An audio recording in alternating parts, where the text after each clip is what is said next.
Welcome to BeoTalk 245. Wow. Yeah, as per usual, do some shilling. If you want a guaranteed answer to your question or topic, a super chat guarantees such a thing. Also, please like and subscribe if you haven't yet already. We'll do some. Oh, you're large again. We'll do some shilling for our good friends over at Skinny Play. That's what she said. All right. Did she? Or was she a bit?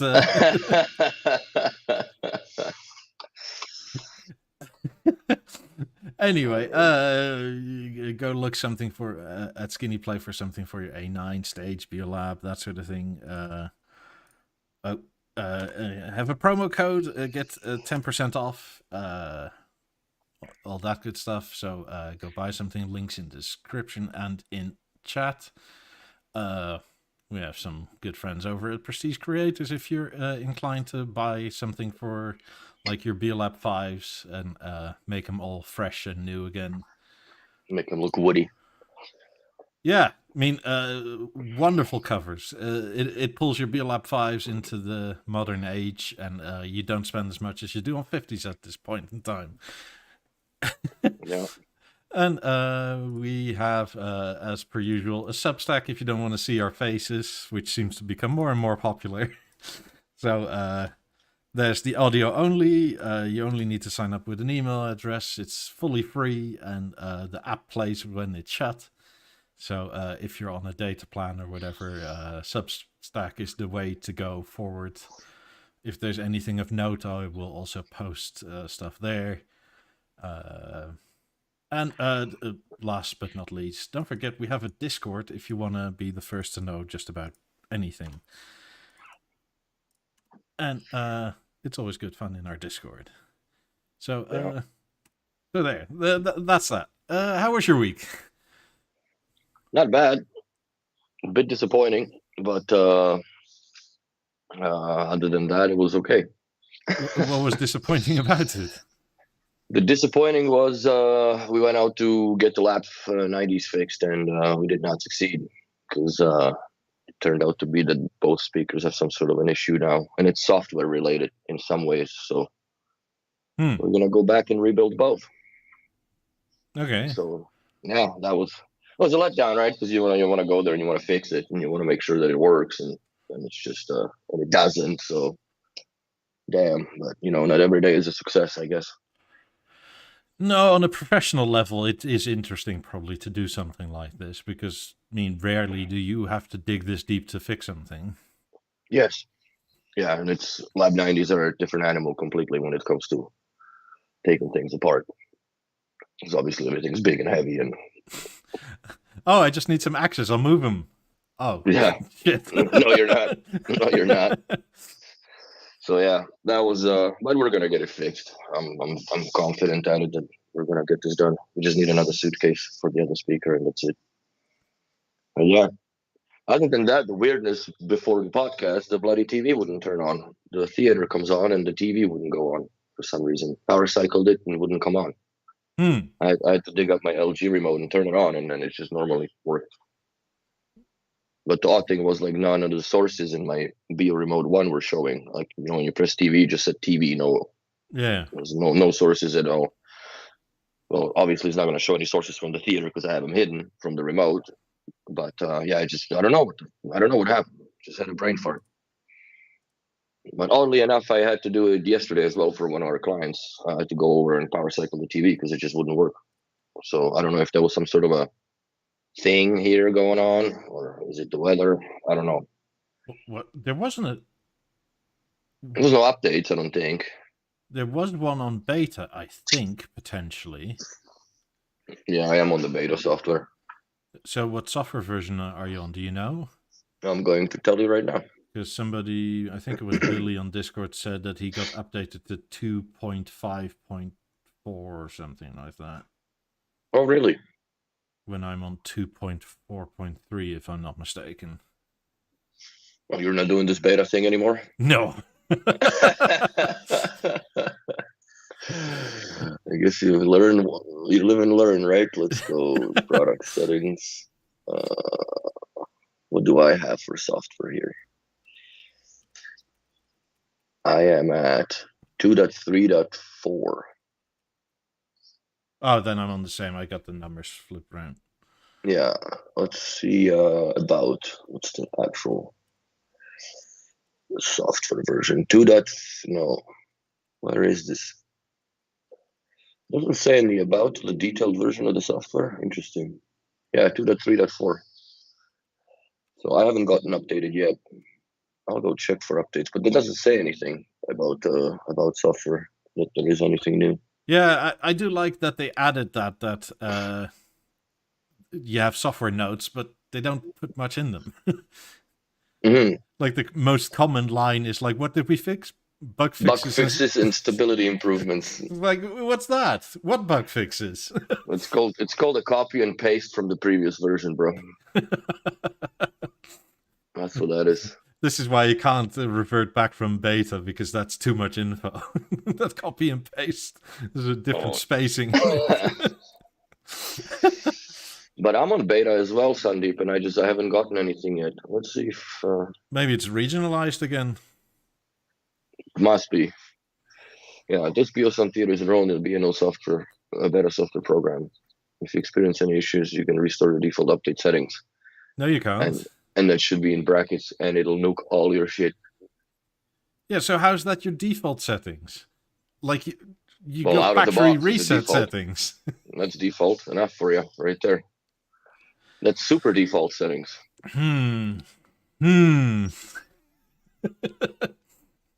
So, yeah, I don't know why I don't have that yet. I wonder what the bug fixes and improvements would be on that. I think one of the things is the responsiveness of the remote. I don't really have any issues with the remote responsiveness. No, but there was in the previous software version before you got it, where like if you didn't use it for 30 minutes, it was really, really slow. Like, and then once it got going, it was fine and normal. But there was also when you, I don't know, let's say you watch a movie, right? Even on the native app, and you pressed pause, it took like 5 to 8 seconds for it to actually pause if you hadn't touched the remote in like 30 minutes. Oh, really? Yeah, that's no longer the case. It pauses pretty much instantly now. So I'll pause this. I don't know what I did, but when this goes to screensaver now, yeah, it goes to a clock instead of those stupid fireworks. Yeah. Huh? I have no idea how I enabled it. I cannot find it back in the damn menu at all. I actually want that. I'd rather have the clock than the fireworks. So do I, because I want to replicate this, right? I can't find the bloody thing, so we'll wait and you'll see it's going to go to screensaver, and and it'll just go to a clock, which is pretty slick. One thing I don't like is, I can't find the bloody thing anymore. Let it sit. I hope that they improve as far as the software goes. The only thing that I would be for the bug fixes and improvements, the only one that I would like for improvements is don't turn off the bloody theater after 3 minutes of being paused. This is ridiculous, man. It's too short. It's way too short. Like, that's not even a phone call short. You know what I mean? Because sometimes, like, well, I don't know. I guess people in Europe talk less on the phone than in North America. But, like, you know, you get on the phone, it's 10, 15 minutes sometimes, right? Just blabbing. And then this thing just cuts off. And like, this sucks, and if you talk longer, you can always make it a podcast. Hello. There we go. Make it a video chat.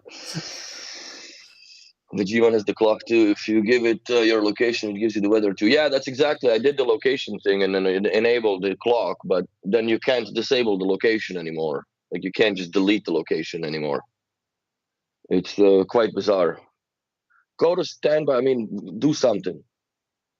It's not gonna go to freaking screensaver now. Bastard. You bastard. Go. We'll wait. I'll wait.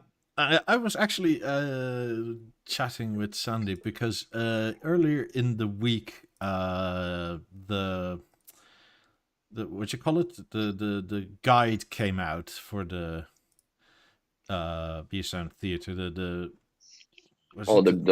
technical sound guy. Yeah. See, there you go. Watch this now, man.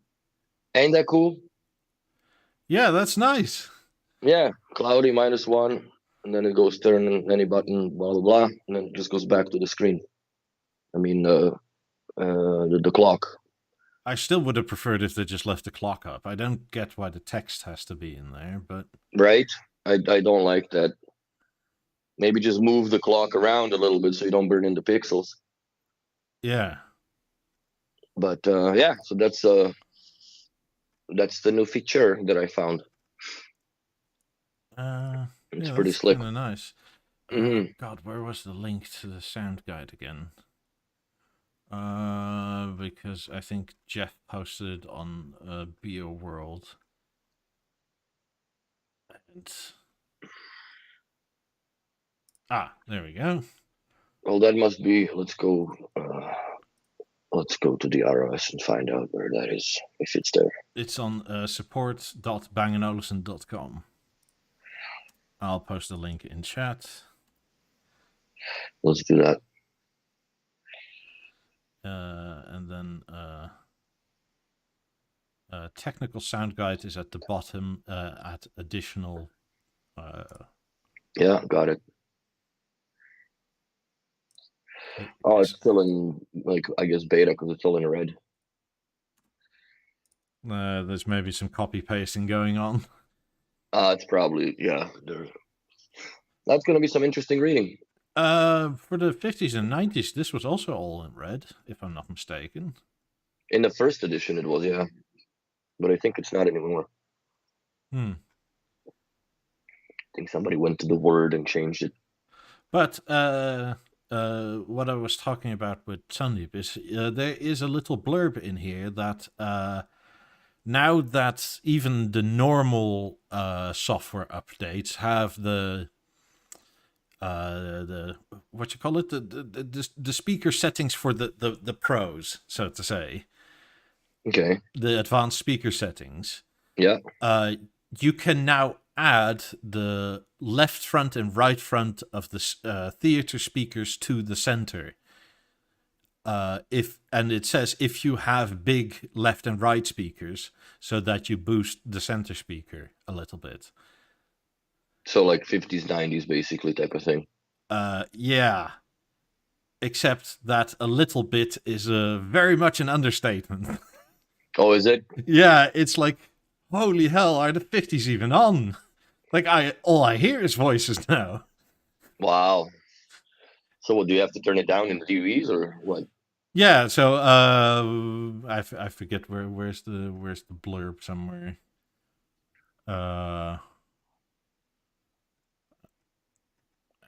It's somewhere in here. I forget where the blurb is, but currently, I've obviously, this is in many ways nice that you can just duplicate the setting you use normally.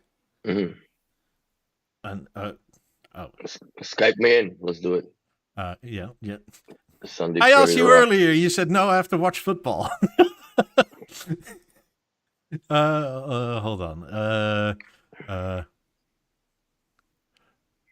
Wait. Skype moves stuff. It always does. But yeah, that thing is it's going to be interesting read. I didn't even see that come out for some reason. I wonder if it is on our thing here. All article, all documentation. Let's see.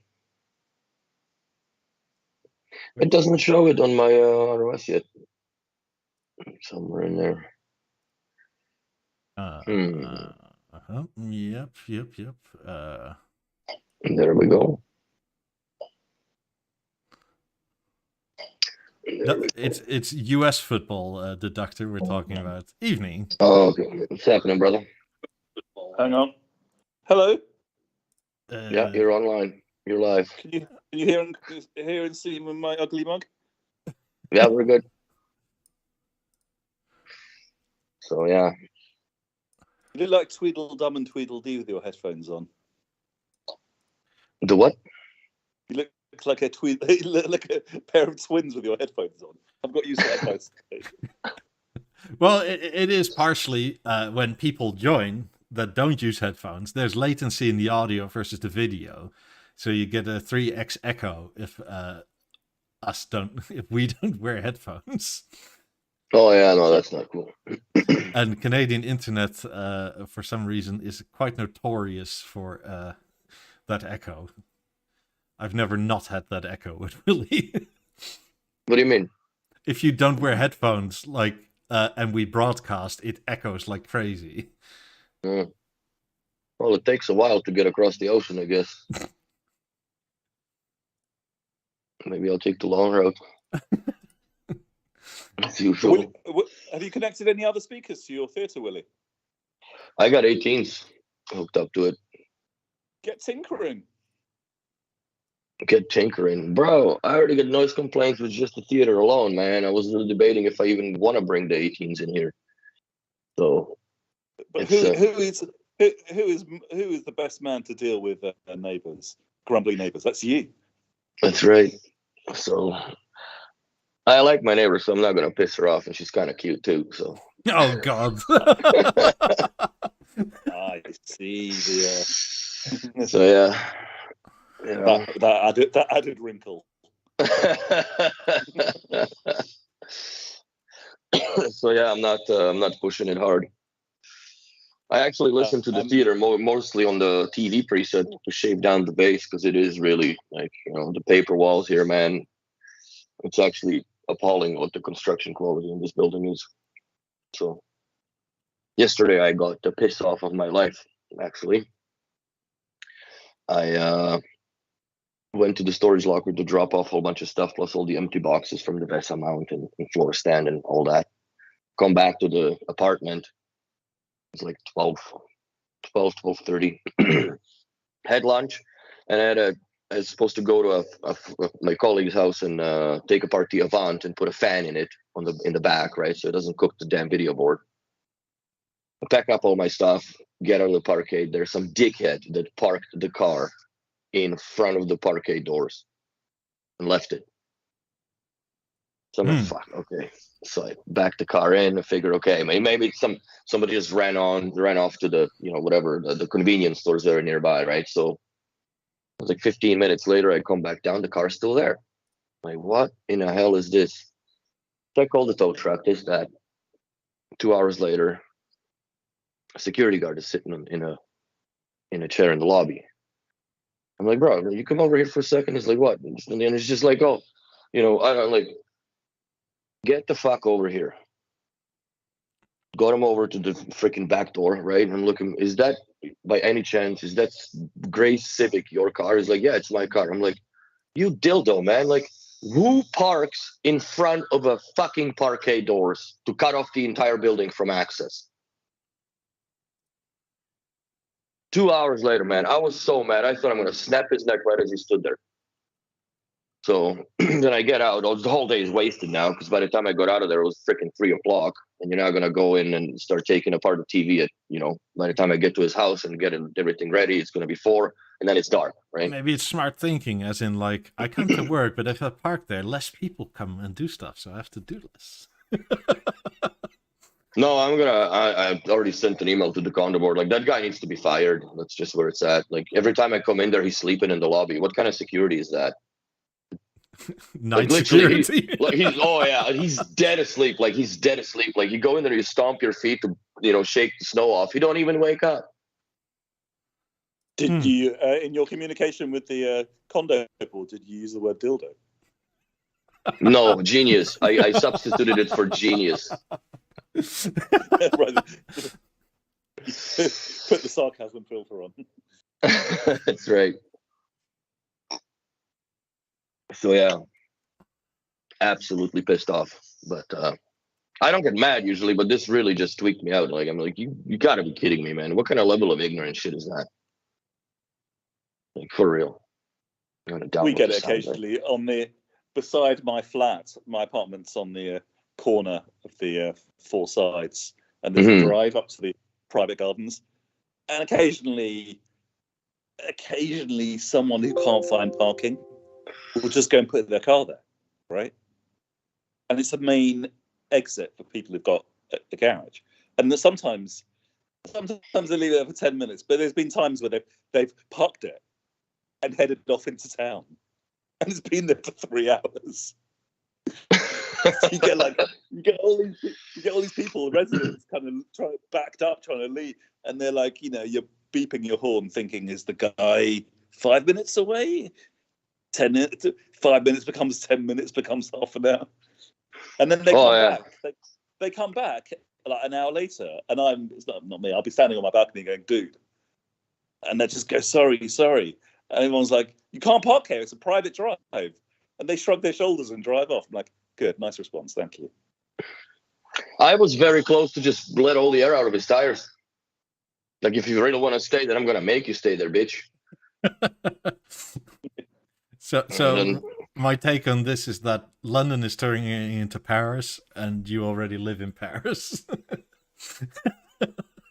This is turning into Dude, the parking here, like, it's just insane. Like, people just they just shove the car on the side of the road, put hazards on like that, because that's like right there. They're legal, right? It's a legally parked car because he's got hazards on. Let alone he's screwed up the whole alley. I just, man, pissed me off. Pissed me the off. But so I do have 45 minutes because the NFL playoffs do start in 45 minutes. Oh. Not that I'm important to any of this, but I was been tinkering with the theatre a lot. Generally worked all pretty smoothly. I've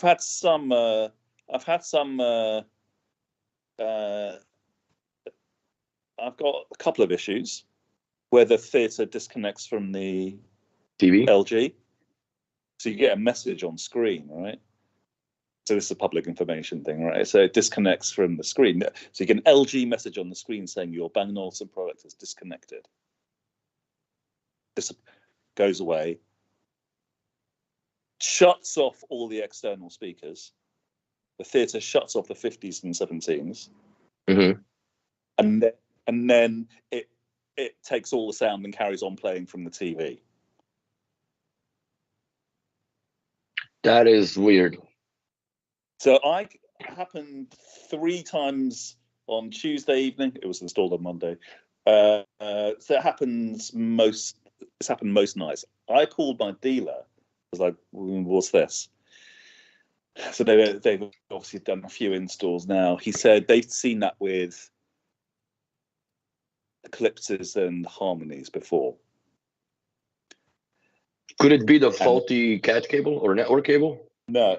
What they say it is that it won't happen with a LG attached to a harmony and nothing else. It won't happen with an eclipse and nothing else. It won't happen with a theatre and an LG and nothing else. Some set-top boxes, right, with CEC enabled, right,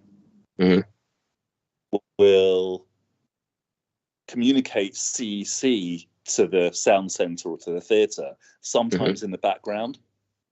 Not just when you issue a remote press, right? Yes.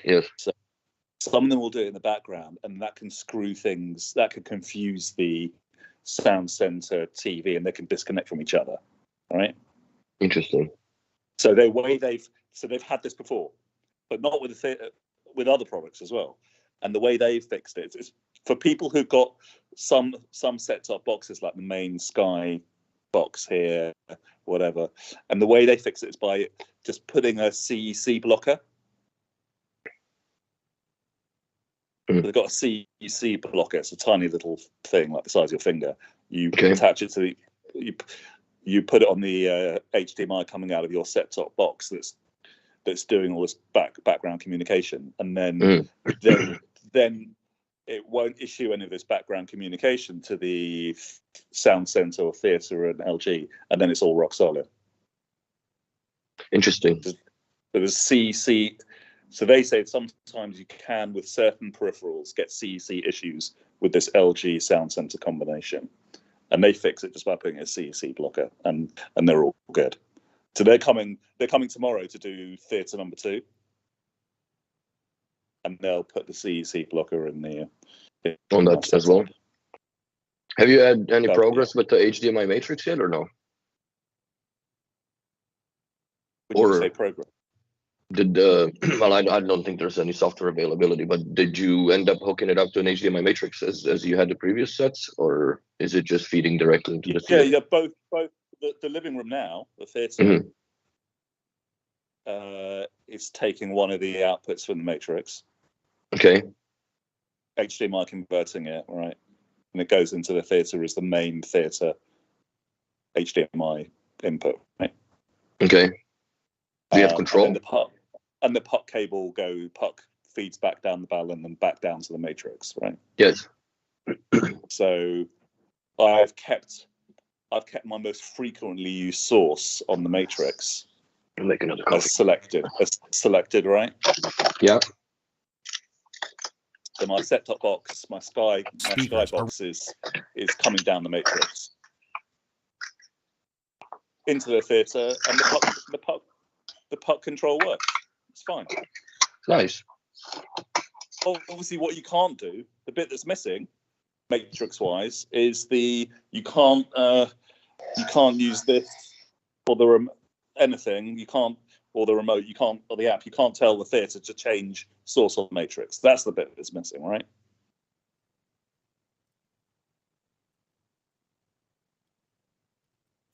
Yes. Oh, you muted yourself for coffee? He's gone mute. I was like, wait, I see you moving. It's like, how is it so quiet? Is he still mute? Yeah, his coffee machine is slow.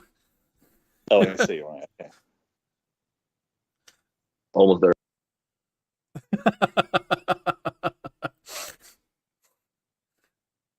Like taking extra longer now, best. Oh, it's done. Sweet. There we go. But will they bring that CEC blocker with on Monday then? Tomorrow?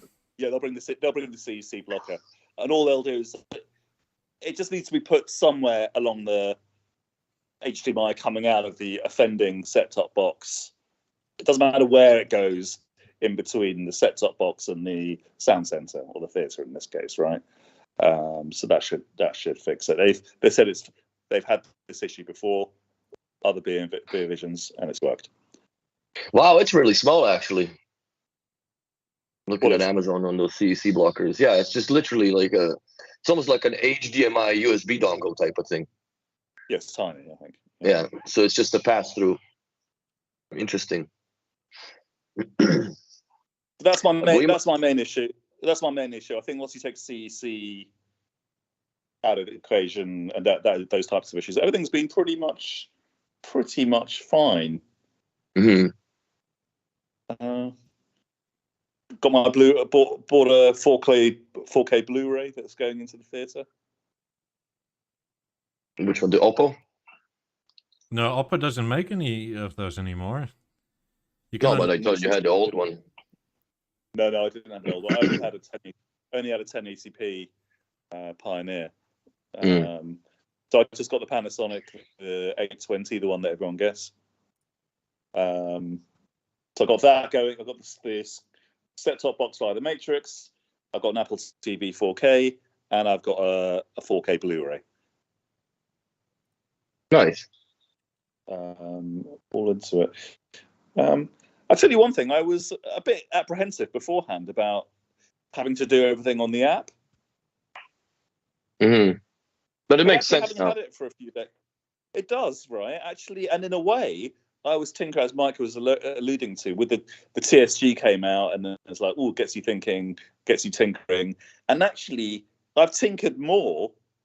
I found it easier to tinker, because there's a lot of stuff to tinker, with the app in front of me than actually pulling it all up on the TV screen. So I think we're in a world where day-to-day moving of one setting to another, it'll be a bit nicer if a bit more was on the screen. But actually, if you want to do detailed stuff, having it all in the app, it's fine. I found it fine. Needn't have worried.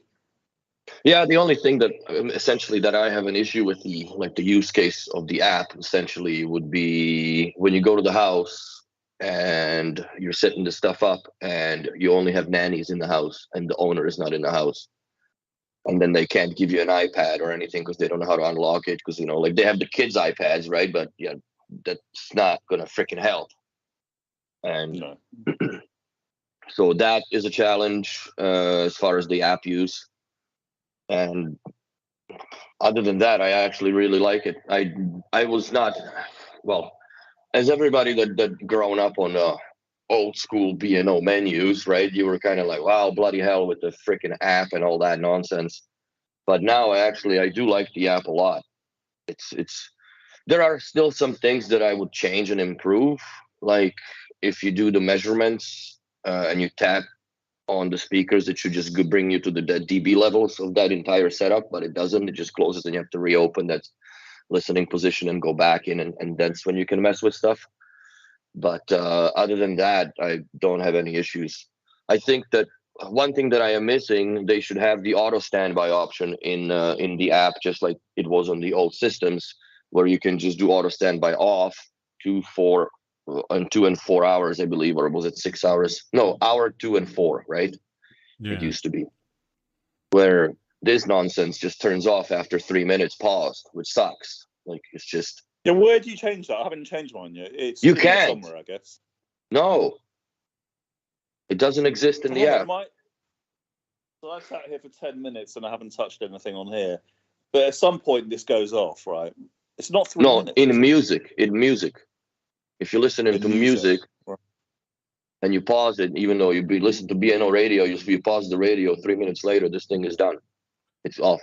For the TV watching, after I think the standard is 2 hours, LG has it set to. Yeah, it's in energy menu somewhere. But I've turned the eco settings. No, that has nothing to do with eco. That is just. It's not that, right? No, the eco settings are for in-use power usage, and the setting for automatically off is I forget where, but it's somewhere in the power settings as a separate thing, where if you do not touch the remote for more than 2, 4, or 6 hours, I think, it'll turn itself off. But you will get a warning. First a 5-minute warning and then a 1-minute warning. So I haven't had warnings. I just had, like I've sat here like talking to you guys for 10 minutes. I've had after, and it's not been an hour or 2 hours. It's been like in the tens of minutes. Just the whole thing's just turned off. Where is that? I wonder. And it doesn't feel like it's not crashing. It just kind of goes, I'm going for a lie down now. Could that be a power setting if you pause it for long enough in the setup box? Lots of things.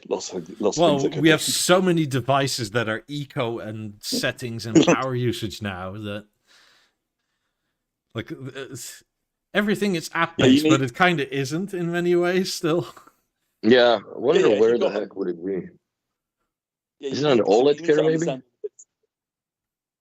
don't know. Yeah, you need to understand all the bits of your chain, which I think is what you're saying. Yeah. Energy saving, devices, self-care, there we go. But it doesn't, I have nothing here. I have minimum brightness and screen off. If you set the switch and increase, you want to continue, yes. Okay, I'll just leave it. Anyway, I was going to comment on that if you have large speakers like both of us do, that you can set left front and right front as a center channel addition. And holy cow, does that boost the center? Well, frick, like that's a lot of speaker in front that's going. Yeah, but it's to the point where... It's quite different, isn't it? It's quite different. So I first was watching something at volume 40, and the missus one was on the phone, and it was like, ooh, that's a lot. So I turned the front left and front right down by 2 dB versus the center. And then I watched something at volume level 50, and you're watching a film like they're shouting at you. It's like, good God, man. I have it tweaked a lot more. I am now, like, the center channel is as the microphone measured in the front left and front right are -7.5, but it's probably still too loud. Wow. It's a puzzling one, right? So Willie in the TSG You saw that paragraph. Did Mike show you that paragraph? Oh, sorry, the dog's grumbling. Bongo, stop it. He doesn't like the podcast. Oh, there's a furry animal on TV. Bongo, out. That's funny. He likes the theater too. Hang on. So that's that article that you have pulled up? Yeah, that's in the technical sound guide. What page is that? 23. No, 23, yeah, page 23. Okay. Have you read Google switch off the dog. Have you read most of the CSG, Mike? I've read some bits of it, not all of it. Pretty interesting, right? Mm-hmm. I'll say just as a statement of we may not get user guides right with this stuff, but you get this. He's written this thing. It's pretty awesome if you want to nerd out. Yeah, it's a 36-page document now. I mean, which is kind of insane if you think about it, that there's a 36-page document about a sound bar. Like, what company does that other than B&O, really? I mean, to go into details of their product. The only thing I would kind of say is like, please make this available when you sell stuff, not like 3 months later. That's always the case, though, isn't it? Yeah. Yeah, but surely 90% of this hasn't changed. Oh, large parts of it are lifted from, not large, chunks of it are lifted from Jeff 50. Yeah. Mm-hmm. Yeah, I'm very intrigued now. I'm gonna read this afternoon. So that paragraph where it's basically saying on speaker rolls, I'm not sure if you got it on the screen. In the case where the theatre is accompanied by two larger front speakers, let's say 50s and yes, we're in that category, you may want to use all three front firing outputs to produce the centre. So, Mike, you've done it, and I've done it, and I can't hear my 50s. Yeah, it's a lot of power, but it's also not linear, I don't think. So initially I thought, oh, I'll be a good boy and I'll just because it since it doesn't include it, right? It doesn't set it to a level, but it is measured in with the whooping and whatnot. Yeah. So I'll just say, well, I'll just volume match it in the app to minus half a dB, and like, damn, that's loud. Like it's almost like you go from surround to mono. So what do? Do you crank the 50s as well and turn down the theater? No, I just turn down the theater by a lot. And you have to turn down the theater. No point if you leave it as it. So I had the same as you. I just did it 2 hours ago. I flicked on the other two left and right front, so all three were operating. The mic measured as the mic measurements were 0 dB. That's what it is for mine.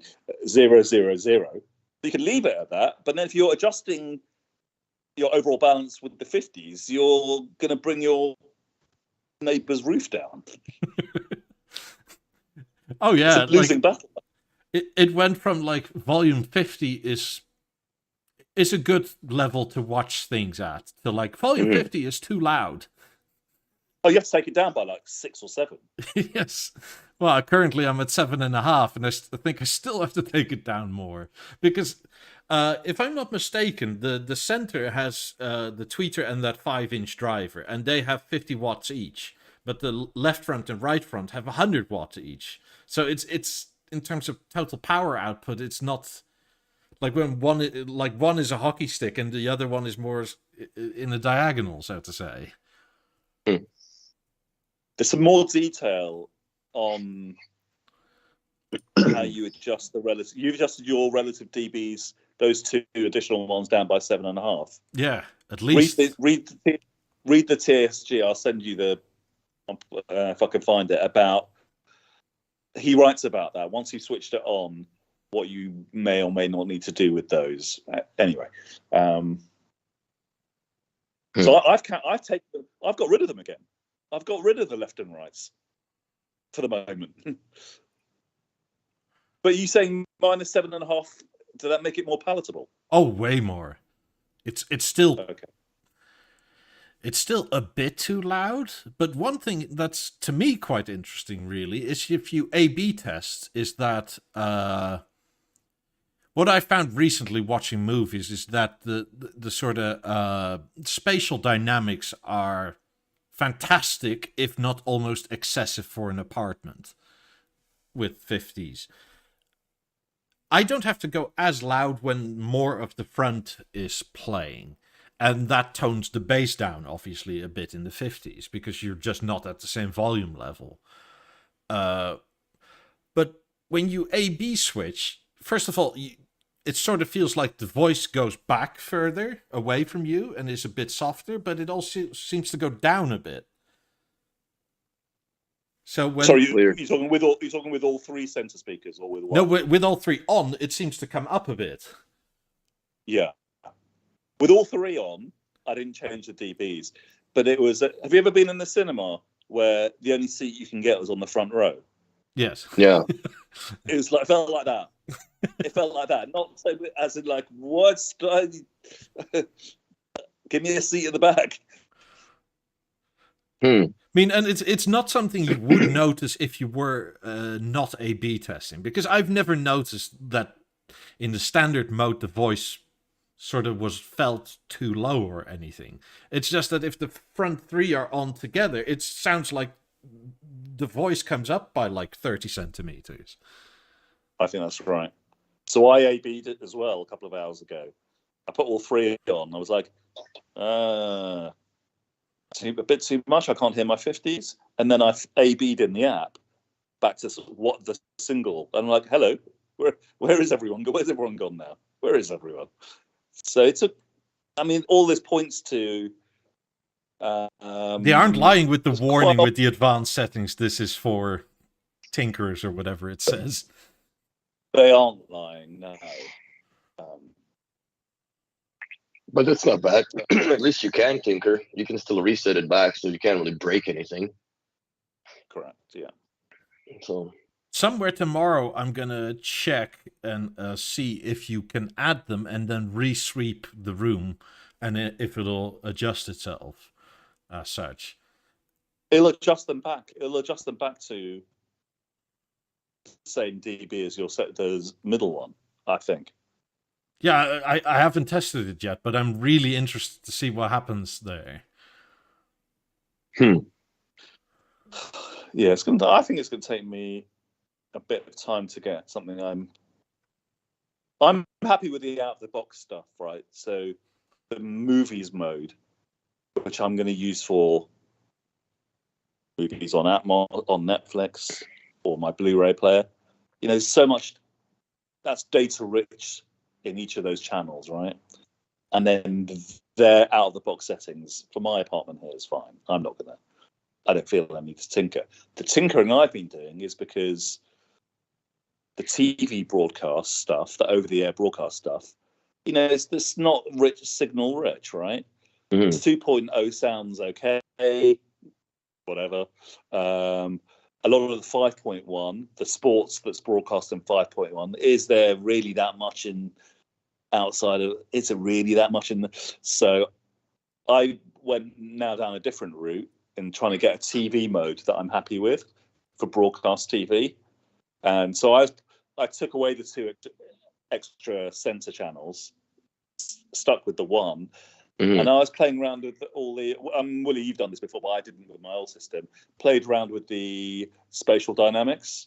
Yes. So I played around with the envelopment, and that's made quite a big difference to the crappy broadcast signal. It's brought the 17s into these rears.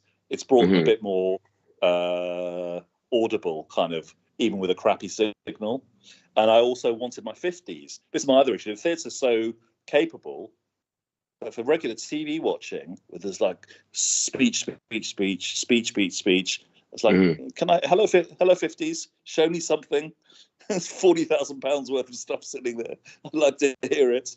Yeah, you're not used to that coming from a BV12. Yeah, the other dynamic was I changed in the settings was envelopments. The back relative back was surround to push to that slightly changes the relative priority of the stuff in the front to the stuff in the surrounds.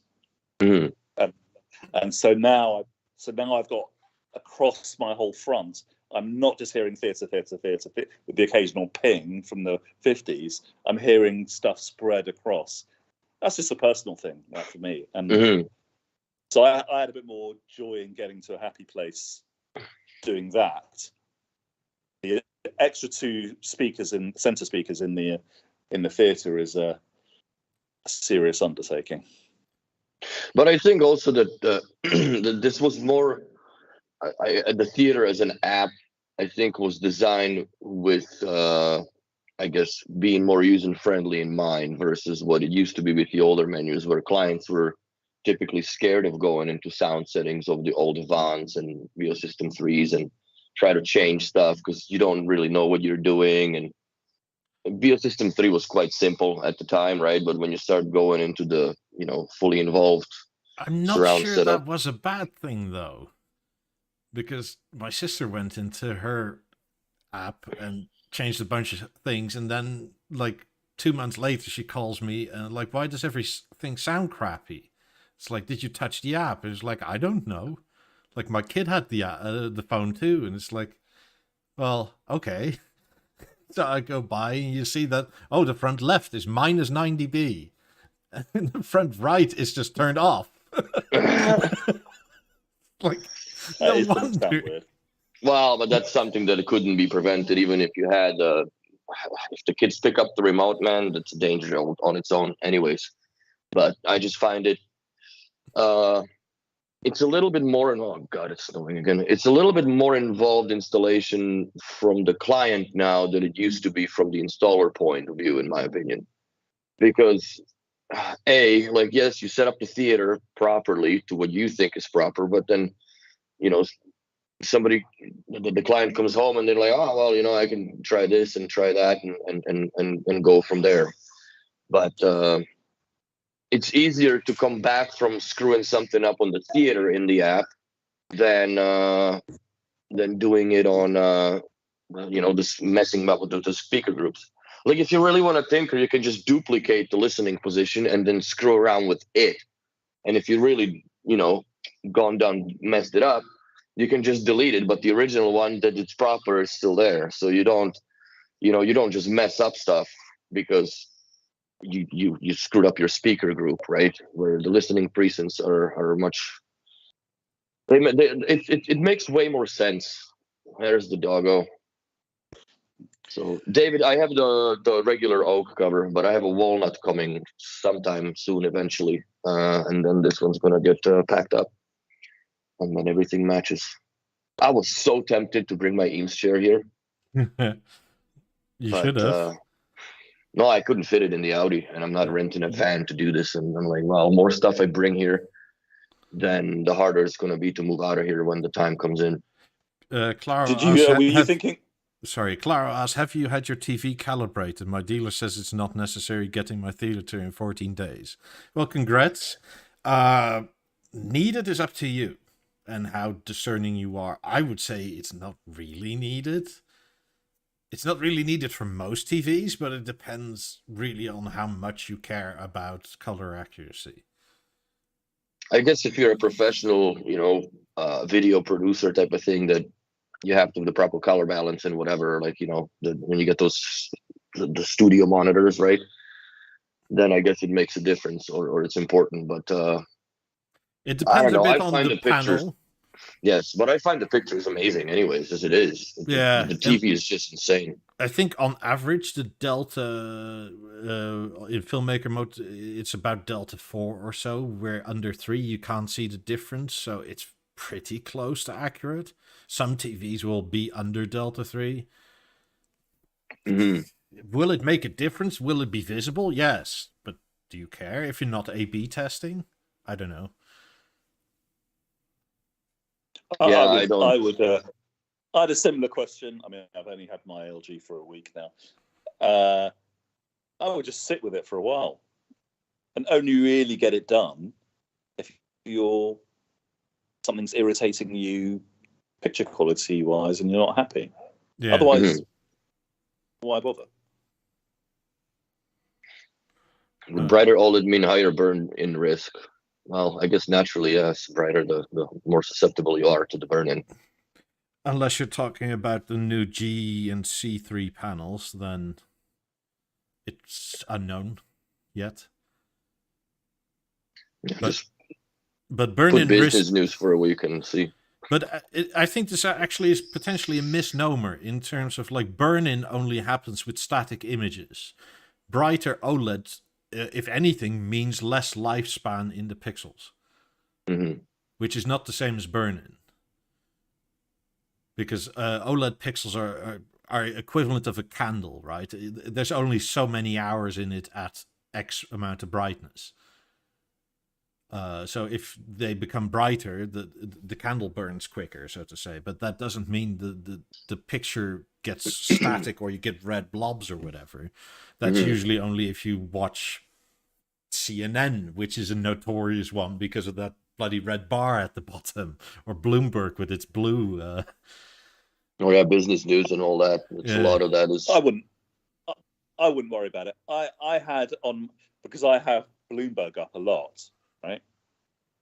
There was a year or two with my first year or two with the Beovision 12, the plasma. I had Bloomberg on a lot, right? It burnt in, right? And the only way I noticed is if someone told me. I never saw it. So you can have these things, right? You can have a tiny bit of burn-in. And it was only when my installer was here and it was off and whatever, there was no signal. It's like you could see a tiny bit of the Bloomberg logo. But so I had burn-in on that and I never noticed it. I don't think I wouldn't worry about it. No, especially the newer LGs, especially from the 2 series and the 3 series, will probably be even more advanced, but they have these algorithms that detect the logos and specifically dim only the logos and that sort of thing. And if you play around with it and look at the logo, like you can actually see the clarity change. Interesting. No, it doesn't dim just the logo, it dims the whole APL. Well, the OLEDs now, it's pretty advanced. I think it dims the whole picture. No, I don't think so, because you're in specific logo area. I've seen that feature somewhere, the logo dimming. Yeah. But, the different brands, I don't watch regular TV. The different brands handle this differently, right? They sense the logo. Like I said, for example, last year, Samsung flagship got really pilloried, right? Got really killed because the way they did it, they programmed it and it goes, logo, dim, and it dimmed the whole picture. And people are like, okay, I need to make a choice. I need to turn that feature on and off because it's making some content not very nice to watch. They all handle it slightly differently, I think. Anyway.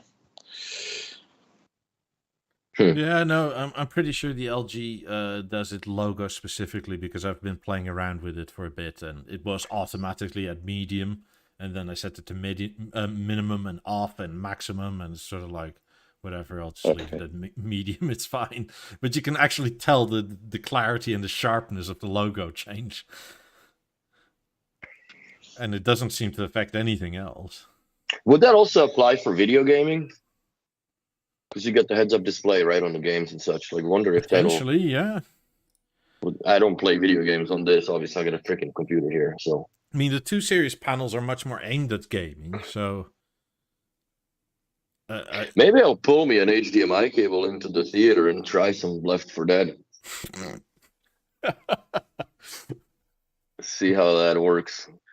Because 65 inches of zombies is a lot of zombies, bro. 65. Yeah, that's what I got. What scared you off the 77? The wings. I don't. Honestly, the wings got me, and as it is, 77 would be too overpowering in here, anyways. As it is, like I'm living in a small ass freaking studio apartment, so to put a 77-inch screen, even though it's a shitty view, I still would like some of it left. You know what I mean? Instead of just having a huge ass screen here. But you save so much on curtains. Curtains are included, bro. Well, you don't need a view. You know it's going to be snowing outside. That's right. It's the whole week. I have 26 centimeters of snow on my balcony, bro. Like I thought, like Canada, in Calgary we have snow, and people are so misconstrued here because they're like, oh, well, you're from Calgary, you guys have snow. I'm like, not that much, bro. Like not that much. We don't put these like little arm things on the fire hydrants so we can find them in a snowbank. For real, that's like that was the thing when I first moved here, and like in September there was the city cruiser putting these like red big plastic like ramp arms right on the fire hydrants. I'm like, what are these for? And then people was like, well, yeah, that's so they can find the fire hydrants in the snow when poo hits the fan. And I'm saying, how much? Why don't you just not bury the fucking thing to begin with? But then you look how much snow there. I couldn't fathom the amount of snow that there is in here. I watched a little documentary on YouTube the other day. It takes 300,000 truckloads every season to move snow out of Montreal. 300,000 truckloads. Okay. Like, it's insane. I mean, stating the obvious, I don't want to state the obvious, but all this tells me you're living in the wrong place. For now. I agree. Don't let it raw nerve. But... Where I was going, there was only sand and wind, a little bit of rain and stuff, but not yet. Whose setup is that? Oh, that's Andrew's, isn't it? Yeah. This review came out today. Andrew Robinson did a review on the theatre. On a slightly side angular note, I have a feeling that either B&O didn't tell him much and just sent it, or that the marketing material is maybe a bit, I don't know, not entirely fit for purpose. Because it seems like until literally in the last, 3-4 minutes of the review, that they more or less only see it as a soundbar and how it competes to other soundbars.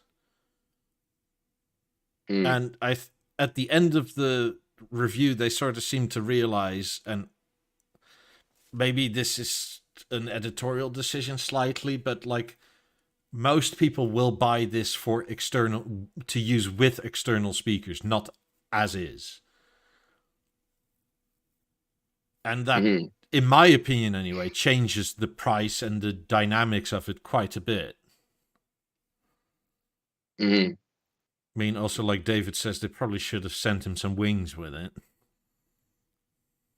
Yeah, barbecue sauce wings. It's not enough. Like those wings wouldn't still fit. It wouldn't have been long enough. But I agree with David though. I think they should have sent him the whole package, just like I have here, the entire TV. Give it that BeoVision experience instead of just here's a soundbar. Compare it to like whatever else is there from Bowers and Wilkins or whatever else have you. So, that's the main direct sort of comparison was the original Sennheiser Ambio. But and I get that to a point, but it's such a, you're comparing something that is so versatile to something that is so limited, because what else of Sennheiser are you going to attach to it? Or any other brand for that? Nothing. No. Like literally That's nothing. Right. Like, and then I'm not even sure it was mentioned, but just the mere fact that you can add 16 speakers to it. 8 wired, well, actually, you can do more, but... it's 27, the number Jeff quotes. Yeah. I mean, you can do 8 wired, 8 WiSA for the maximum of the Atmos processor, and then you can, I do think, 4 more? So 16 external. Yeah. And then you've got 11 internal, right, including the virtual internal, right? So that's your 11 plus 16 is 27. I mean, so his review was, his review is pretty reasonable. But you're right. I mean, any of these reviewers, and I do think it's good that they send this stuff out now, right? Yeah, finally. Yeah, I mean, they sent him a level, a stage, 28s, and now this, right? But whatever, he is going to review it more as a standalone than it can be standalone. It can be a broader system. So you're missing out on that bit, right? In the reviews. And because you're missing out on that bit, however much someone likes it, and he liked it, obviously he said that he loved the sound and he loved the luxe feel of it. If you're only reviewing it as a standalone, you're kind of going to go $8,000 versus $3,000 for an Ambio. They sound pretty similar-ish on a standalone. He's reviewing it only as a standalone. Yeah, they should have resent him some 28s with it. Oh, if he had 28s with that, and then made him do the triangle. Well, I think you can guarantee. I mean, you've watched it. His video would have been quite different. Yes. He would have basically reviewed it as scenario A and scenario B. And he's only really done scenario A. It's a shame. And then he loved the 28s, didn't he? He absolutely loved them. Although I must say, I don't agree with the take that price not being an issue, taking 28. I'd rather have the theater, personally. Because it's just, I mean, and I understand it. They are much more into music. They are probably much more akin to both of you than me, where I do mostly films and stuff. But it's just so much more versatile with an HDMI in. And yes, you can use the 28 on by themselves over AirPlay with an Apple TV, but that's just so much faffing around instead of just going on. Yeah. Yeah, I like I just love it, man. The whole thing, the whole concept package. I think that B&O kind of did themselves in a way that, how do you top this off with what? How do you make this a better soundbar? Like, let's say 5 years from now, like they're gonna change something or gonna bring something else into the portfolio. I just honestly can't even fathom what do you make that beats this, because it's so good. Like, more speakers, more tech, probably thinner a bit. I don't know. Like this thing is just, it's such a well-rounded speaker package that there won't be something else. There won't be something. You got to remember, they've given how the modular nature of it, they've had that at the heart of the process. If they do want to change something, they'll look first to update one of the modules. They ain't gonna. I don't think they're going to insert a theatre minus between the theatre and the stage, and I don't think they're going to do a theatre plus or change it. This is it for a while. I think so too. It's such a good product. I mean, it got people talking about the stage plus concept again, and that everybody somehow was expecting, I don't know, maybe $1,000 or $2,000 maximally more than the stage, and sort of like just add speakers, but the frame would be more or less the same. It's like, I tried telling everybody that, even in 2019, like that was never going to be possible, even at 2019 tech prices. No. For what they did here, for what the materials they used, for the tech that's in it, I actually think it's not that expensive. Yes, it is expensive but compared to what it does, it's not cheap, that's for sure, but it's not expensive. It's not like what 90s are now, so to say. Because 90s were not expensive for what they were, but they're getting there now with the price hikes. Well, 28s are going to go up. Yeah. March 1st.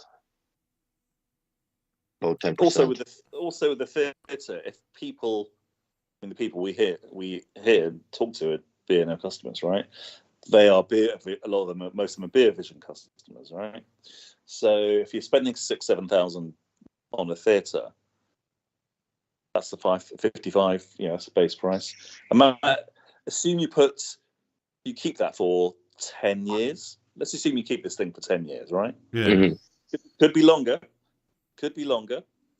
May well be longer. I'd actually expect it to be longer, but let's say 10 years to be conservative. Over that 10 or 12 years, a lot of people will go through to be on their second beer vision, right? Yes. So 2 beer visions, price that up.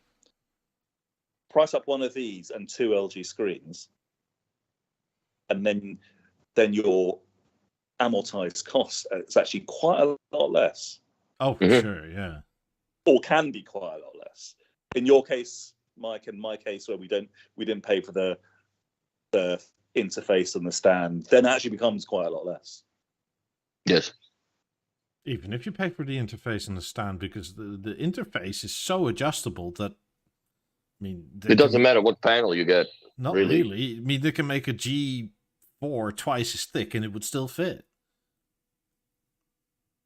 So the crude maths that someone keeps posting, which is, I did that in my head like in October. I was like, well, 2 beer visions, a 55, 65 inch beer vision, you're talking like 12 grand on a stand, 12, 13 grand times 2, 25 grand over 12 years. It's like $2,000 a year. Mm-hmm. There's the same number with this is closer to $500 a year, right? I'm simplifying somewhat, but that's how you get this thing to be actually not that expensive over the longer term. David says, I want 20 years plus from my B&O. It'll probably last you 20 years, but that's not the same thing as it'll be in the portfolio for 20 years, right? But B&O basically said that this is going to be in the portfolio for the long term. They already said when this came out, they weren't talking about 5 years, more like 10.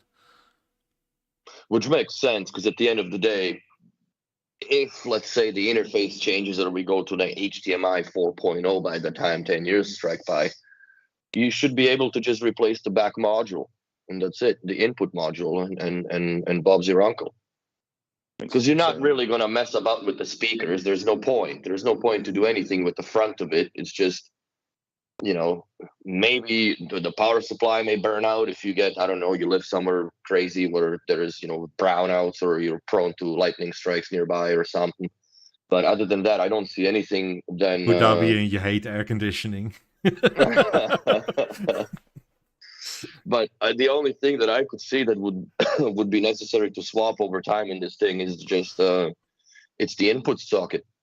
If that standard changes somehow, and maybe the DSE, or I don't even think you need to swap the DSE or a digital sound engine per se, but the video processing maybe, right? Like if the 8K becomes cool, but yeah, there is no video processing anyways. It's literally just the ARC.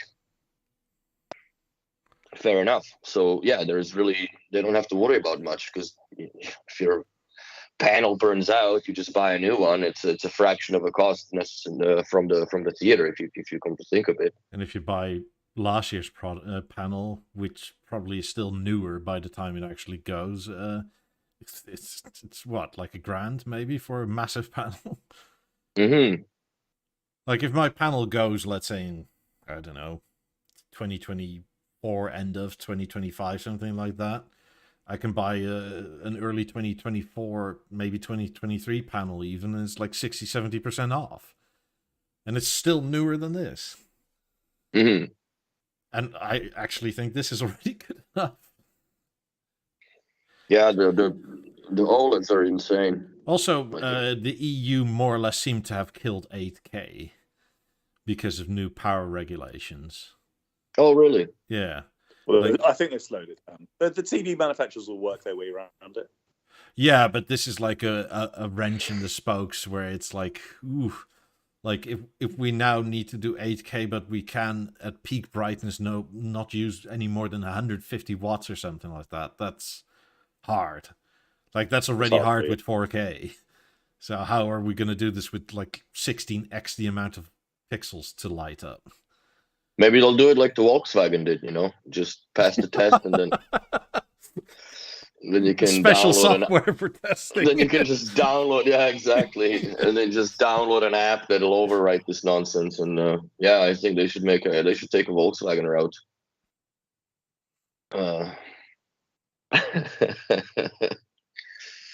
But yeah, I mean, again, this is something, a problem of scale, because if you lose a market the size of Europe for something, is it worth the investment to research and that sort of thing? I don't know. Doesn't really matter because it doesn't really change anything anyway. I mean, by the time TV, like regular terrestrial TV, is even at 4K, that's going to be years from now. Well, we have the set-top boxes here that are 4K now, right? But it's mostly just like what's the point of watching news in 4K, for God's sakes? Like, the only thing, the sports are in 4K here now, which I don't care for anyways. So yeah, but is it real 4K? Or, I mean, a lot of set-top boxes around the world are sold as 4K, but they're upscaling. Oh, I'm certain that it's upscaling. It's not like, even yesterday I was at the client's house. His theater froze. Like I said, just had to basically unplug it and plug it back in. And he was watching whatever game it was. Like, it looked really good. It didn't look like, a full-on 4K type of thing that you would expect from let's say, a Netflix movie or whatever. But it still was an outstanding picture for whatever that little nonsense Videotron or Bell Box, whatever it was doing. Yeah, broadcast 4K is not as nowhere near as convincing as you put a Netflix 4K, or I put a Blu-ray. Oh yeah, I put Blu-ray on, and so I actually don't have any 4K Blu-rays, but I put in the 4K Blu-ray player, I put one of my 1080p Blu-rays. One of the reasons that people like the Panasonic Blu-ray 4K is that it upsamples. Mm-hmm. It's one of the best upsampling. I put in the Dark Knight 1080p, and it just looked ridiculously good. It Nice. just looked ridiculously good. So at the moment on TV, I've got the NFL game. I just paused it, right? Mm-hmm. And so it's on the sports 4K. It's flicked over to 4K. So, do you want to watch this program in 4K? UHD? It was like, yeah, okay. So even within this broadcast, right, when they cut to the studio, the UK presenters in the studio, it's OLED crystal clear, right? It's like, this is better than normal, right? And then when they go to the game, which they're taking from the US broadcaster's feed, then it's not native 4K. It's the box trying to nudge up the pixels a little bit. Mm-hmm. So even within this 4-hour broadcast, which is billed as 4K, it's like, okay, it goes in and out, in and out, in and out. Studio, action on the field. So the broadcast 4K went way away from proper. Mm-hmm. And that's if they ever do it. That's if they ever do it, right? Yeah. I mean, I asked the chat, but that Sennheiser Ambio I just showed, it kind of looks like unfinished Lego to me. Like, yeah, it does. Like they haven't punched out the holes yet for the interlocking bits to go. I don't like this thing at all. The look of it is just irritating. Like, there's no real design to it. Like, this thing, I think it's meant to be sitting somewhere in a dark theater where you don't see it at all. But I don't know. I don't hate it, but it's not a piece of art or anything. Like, this is not going to win any design awards. It's a default soundbar. That's what that is. Yeah. And it's got a look of a default soundbar. Yes, you get speaker drivers everywhere, and you try to, accentuate on that with the divots or dimples, whatever you want to call that. It's actually quite thick if you see it in real life. It's higher than it sort of implies in the picture here. Mm-hmm. Like, I mean, I would say it's about nearly 15 centimeters high from bottom to top, which is not that far off the theater, actually. I want to see what are the actual specs of this thing. Yeah, this thing looks big, man. Sennheiser Ambio. No, I don't want the max. Is it the max? I think so. I wonder what the dimensions are. It's got to be thicker or deeper than a theater. It's probably not as tall. I think it's wider, isn't it? It's more than 122 wide. It's wider. Hi, Christian. Evening, Christian. Yeah, that's... So it's 13... Wait. It's 17 centimeters deep, I think, and 13.5 tall, and then nearly 127 across. It's similar. It's pretty similar then. Yeah, to a 65-inch. It's quite a lot bigger. No, 127 wide. The theatre's 122 wide. Similar. Yeah, okay, but that's the difference between 55 and 65, more or less, isn't it?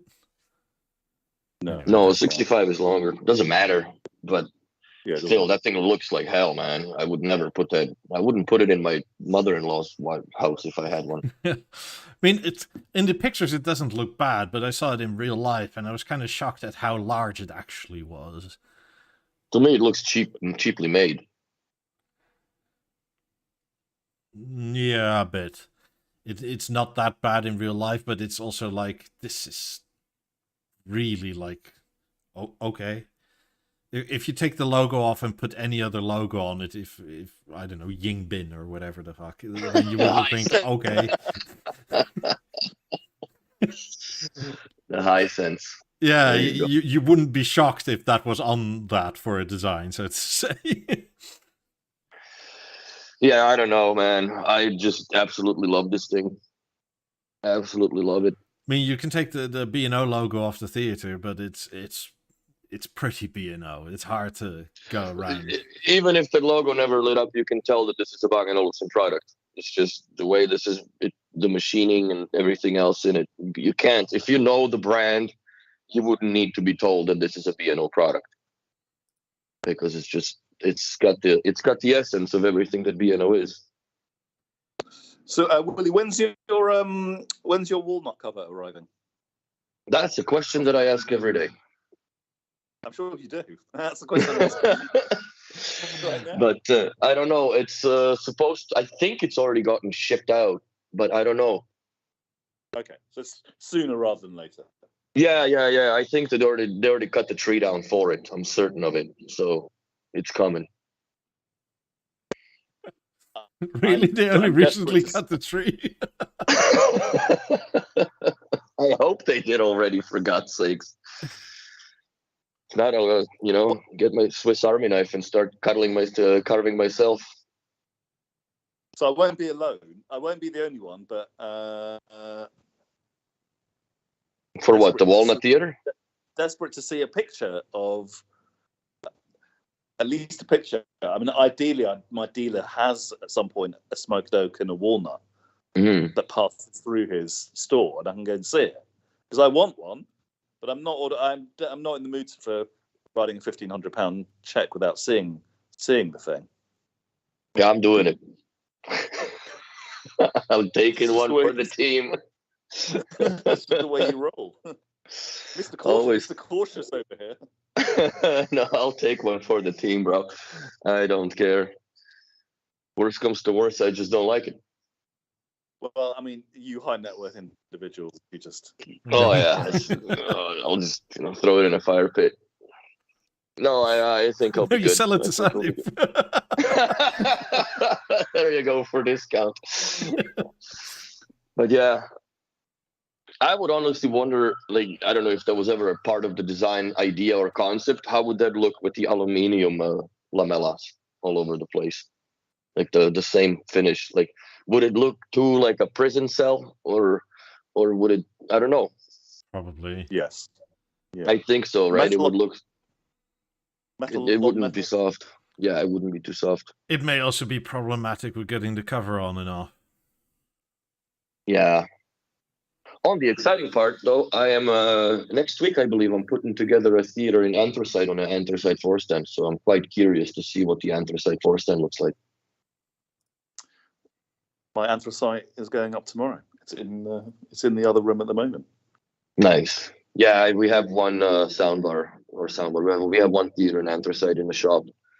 I unpacked it just to see what the color looks like. It looks freaking hot, man. It's not my color, obviously, because it'll doesn't match anything that I own as far as the aluminum match from the B&O goes. But if I were to start from scratch, I would probably do it black. It looks sweet. Yeah, the metal is very luxurious. Yeah, it looks very nice. I'm so into mines out of that, because I think had I had to start over, I probably would. But I have a feeling I partially would say that because I've had it in aluminium all this time already. Mm-hmm. And then, so what you're saying, you would stick with aluminium, or you would switch to anthracite?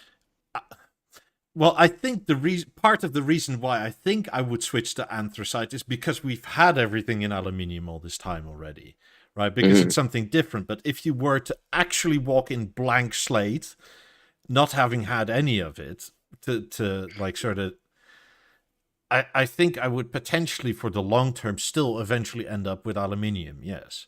Because yes, the anthracite is super pretty, but it's probably going to be much more dated in 5 to 10 years than the aluminium will ever be. Well, yeah, you can possibly hard to say. The one thing with the anthracite, and I put my anthracite in here before the installers came. It's the same thing as like the piano black 50s when I went to see them. If it's in a very white kind of room, I don't mean pure white, but if you're in a very light, very, very super lights with light tones everywhere, lights, bright white lights, white flooring, then that contrast of the piano black or the anthracite looks incredible.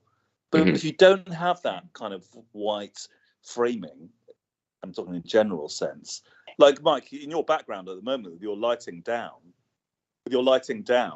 whatever your lighting level is, it's low, right? Yeah. The anthracite would just look too dark in there. Oh, yeah. Especially with the dark blue wall behind it. Yeah, you'd end up back at... so even here where I don't have the dark wall, the anthracite looks fine for a while, but then you're like, do you know what? It just looks a bit heavy. You need to have super white framing, right? And then... So in Harrods, the piano black 50s, where it's all white marble, pure white floors and everything, white columns, looks incredible. But unless you live like that, it's not that easy. But you would end up back at aluminum. I think the worst product to decide on is Beosound Shape. That's a black hole of ideas, because there's so many different tile choices, right? A lot of people just struggle with that. So basically you need an anthracite in a room where there's people that will only eat bangers and mash. Very it's a really white room.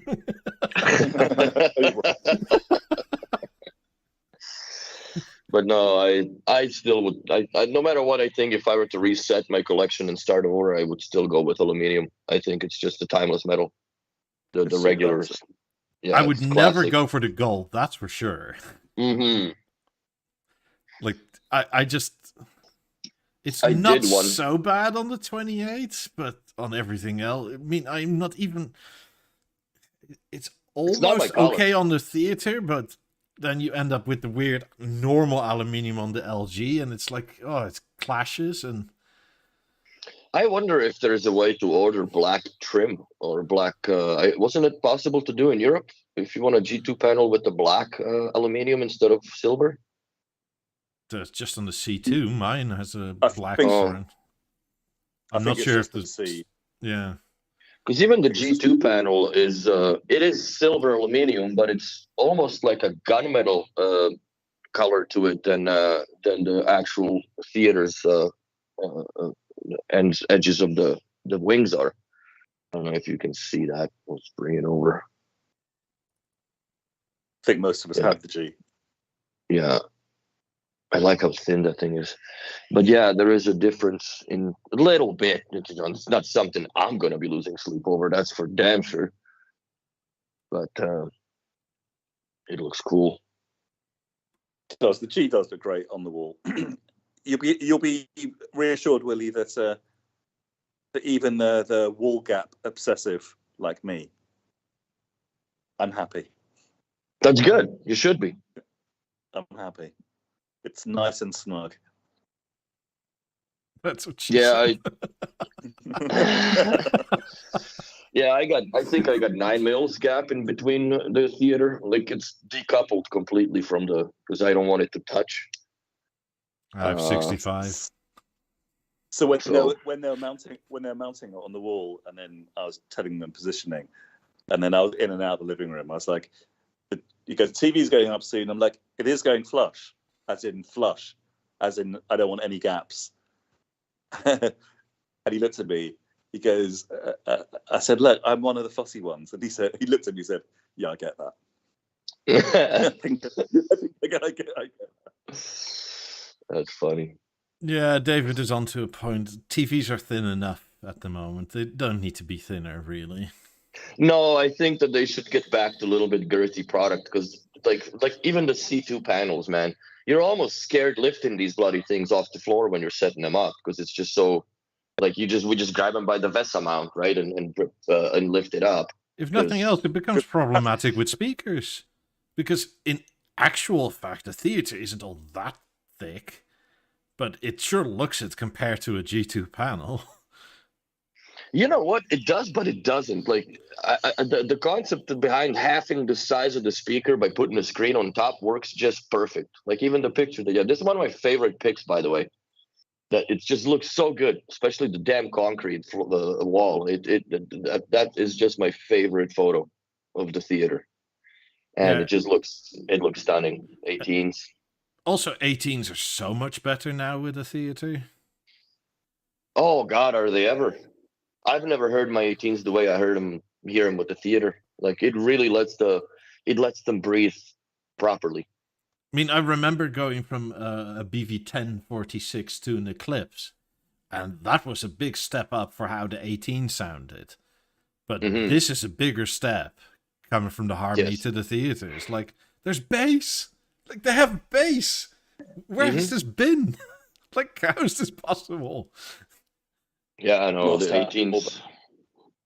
I think 18s are the 18s. 2 pairs of 18s in a theater is probably the best package that you can get from B&O for the money that you pay. I think in my opinion, I would go with that over a 2 pairs of 28s. Obviously, it's way more money. But yes, you have a better bass performance. But in an apartment setting like this, the 18s they're stunning. Plus, the aluminium matches better than it does on the. That price difference that price delta between the 18s and the 28s is going to widen, isn't it? Yes. Yeah, 28s are not going to go cheaper. They're going to go up, and it's probably going to be another 10% as usual. Well, but I heard today or was it yesterday from Curly in the US, the 28s are going up 12% in March or whatever it was.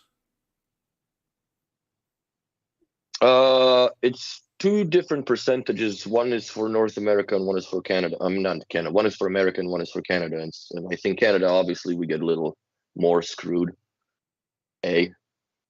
So, yeah, we'll see. At the end of the day, like the 28s are nowhere near on my wish list at all. I not that I don't like the speakers, I just don't need them. Once I unpack the 90s, there's no point. When you unpack your 90s with your theater, I can't do it here. I did measurements and I can't bring them in the boxes. I can't fit the boxes in my freaking apartment hallway. But eventually, long term, when you set your theatre up with your 90s, you're going to have a weekend of tuning and tinkering. Oh, dude, like once I unpack the 90s, I'm booking myself off for a week, wherever I'm working. That's just it. But you may have a similar approach or preference to me, maybe, in that you'll calibrate, you'll have your 90s, but when the theatre is doing its thing with, depending on what content you're watching, You want to hear that the 90s are there. Oh, yeah. With the theater, you'll hear that the 90s are there. God, I heard them, and it's scary. Like, you probably need to rent a house instead of an apartment as soon as that is an option. If you that's what I'm leaning towards, yes. You need like some space to neighbors. Because 90s with a theater really is like... That's a different level. I mean, I'm semi-scared of my 50s in this apartment now since I got the theater. Yeah, I could only imagine what the 90s are just going to tear a new asshole in the freaking house. That's basically what's going to happen. Yes. Like, and you just be like, why is this so dusty, this house? And then you look at all the seams, all the drywall's cracked everywhere. Oh, I have no ceiling anymore. The popcorn fell off. Yeah, there's going to be something, man. It'll shake the termites off the wood. That's for damn sure. So, Mike, when you were tinkering with the speaker settings, and you enable the other two center speakers at theatre, you didn't also add the virtual heights, did you? You didn't. No. You don't need to because you've got actual heights. I have actual rear heights, and then the upfiring to the front height. I mean, I have another set of 17s. I just don't feel like drilling more holes. So this will be. So I don't have any heights, real physical heights. So part of my tinkering process will be the upfiring are engaged, right, already, but the virtual heights are not. So I might tinker around with those as well. You know what's funny? I have set up my theater here. Like I have a few different listening positions. One is, I have sofa, Atmos, kitchen, and the movie, which at the movie time, I physically move the 18s and I put them behind me as well. Yeah. But that's besides the point. The sofa and sofa Atmos, I've done the Atmos sofa with virtualized the upfiring and side firing. I still prefer the actual, just having the speakers doing their proper thing versus virtualized. To me, it sounds better when they're in their proper roles than virtualized. And I understand that there's, you have to sit in a sweet spot for that. So if you do sit in where you have tuned it for, I still find that the virtualized listening preset sounds a little bit different, or not as enveloping as not having it virtualized, and you have the side firing and up firing drivers assigned to what they are assigned to by default. And I don't know if it's just me or anybody else tried and played with it, but it sounds, it's two different sounds more or less. They both sound good, but I think the non-virtualized one sounds better. Yeah, because it's not really calculating what potentially to put there. It's an actual channel at that point, right? Yes. So I might watch. It is calculated. No, the virtualized is sort of a guesstimate, and with the Atmos actual upfiring, it's much more like you need to do this up top. But you can, in the settings, you can have your upfiring speakers, right? Let's just focus on those. The upfiring units engaged, but there's also additional channels for virtual height.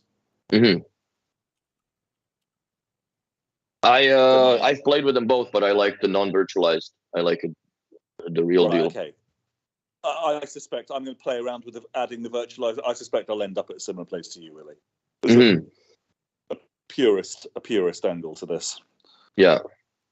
Well, fudge, you have the app, you got the options. Might as well play with it. Like I said, you can't really break it. Just duplicate your listening preset and then tinker with that. And if you go that far down the hole, then you're like, wow, I screwed this up completely. You just delete the bloody thing and start over. Yeah, what happened with John Newton? John left. John left B&O Manchester. Oh wow, I did not know that. And he went to B&O Preston, which is even further north. because it's colder okay. and that's where he belongs. Because he's a baby Yeti. He just hasn't gone white yet. Well, at least he's still within the B&O company, because that would have felt bad if he just moved on to whatever different he would be doing. So I'm glad that he's still rocking it with B&O. B&O is a company hard to leave, I find. I've been around it for 27 years and I still can't. 28 now. Yeah, the virus of purchasing things is as bad as working for it. Like, yeah, there is no cure, no vaccine. Once you get the B&O bug in you, it's over for life. Yeah, unless it gets too expensive. Well, you'll find a way.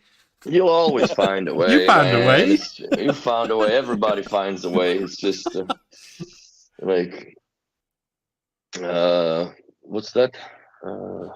David says there's not a PC. So I did find that very funny on Discord yesterday, where there was that guy. Who's the guy in Puerto Rico who's been buying stuff? Yeah. Chris. Yeah. Chris. So yeah. Where this is guy and Willie, there's a guy on Discord. Chris has been buying. He's new. He's got a couple of things, whatever. Mm-hmm. And so he's been asking questions in a very nice kind of way. And then I made a joke about, because it's difficult for him to get stuff. Yeah, it should be easy if you're a very high net worth individual. And he replied, going, "I am." And he still has issues. And I think he is. What is that? That's a computer? Computer case, yeah. Fractal Design brought this out, and it's basically B&O design in a computer case. That's pretty cool. Yeah. Fudge, that would actually look good beside the theater. Yeah. Sick. Well, not that expensive even. I think the case is something like $100 or something.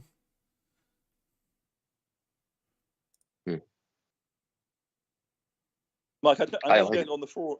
I know you don't go on the forum anymore, but someone on the projects thread 3D printed some table stands for some Beolab 4000s. It's quite an interesting little. So you can just basically take the Beolab 4000s and slot them into this table stand. Pretty cool. Interesting. I like that people still dabble, trying to resurrect and keep the old speakers alive by doing whatever that B&O has already abandoned. Not abandoned, but they can't support everything infinitely, right, or indefinitely when you think about it. By the way, coming back to the John thing, I've spoken to John privately, and he will set up another YouTube channel. He's just very busy. Last week was his first week.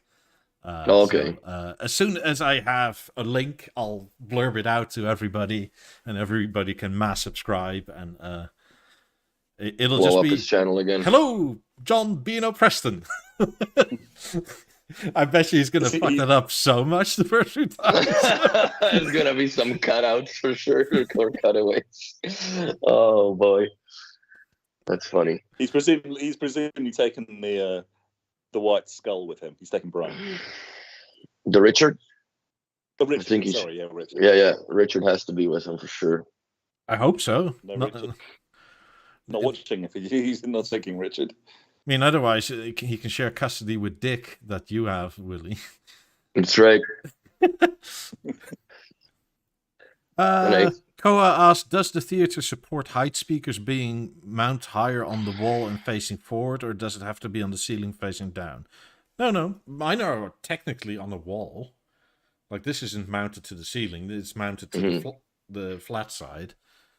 That works fine. Yeah, I don't think there's much difference in there. I think for best results, you need to kind of point it at your sitting area. I mean, there's only so much magic software can do with sort of frequency tilt and that sort of thing. But no, you can like hang it on the wall. Technically, I mean, my other one over here is on the wall too. It's not actually on the ceiling. Mm-hmm. So. Right, gents, I'm going to have to leave you because I need to take the dog around the corner, and I also need to get down to my American football. It's been paused too long. All yours too long. The whole thing's going to shut off. Well, enjoy, break a leg, twist an ankle, that sort of thing. Yeah, whatever you need to do. I'll send you a picture of the bedroom when it's done tomorrow. Okay, Nice. It'll be interesting to see that, and what your landladies, or not landlady, the lady upstairs says about it. Yeah, that's that about it.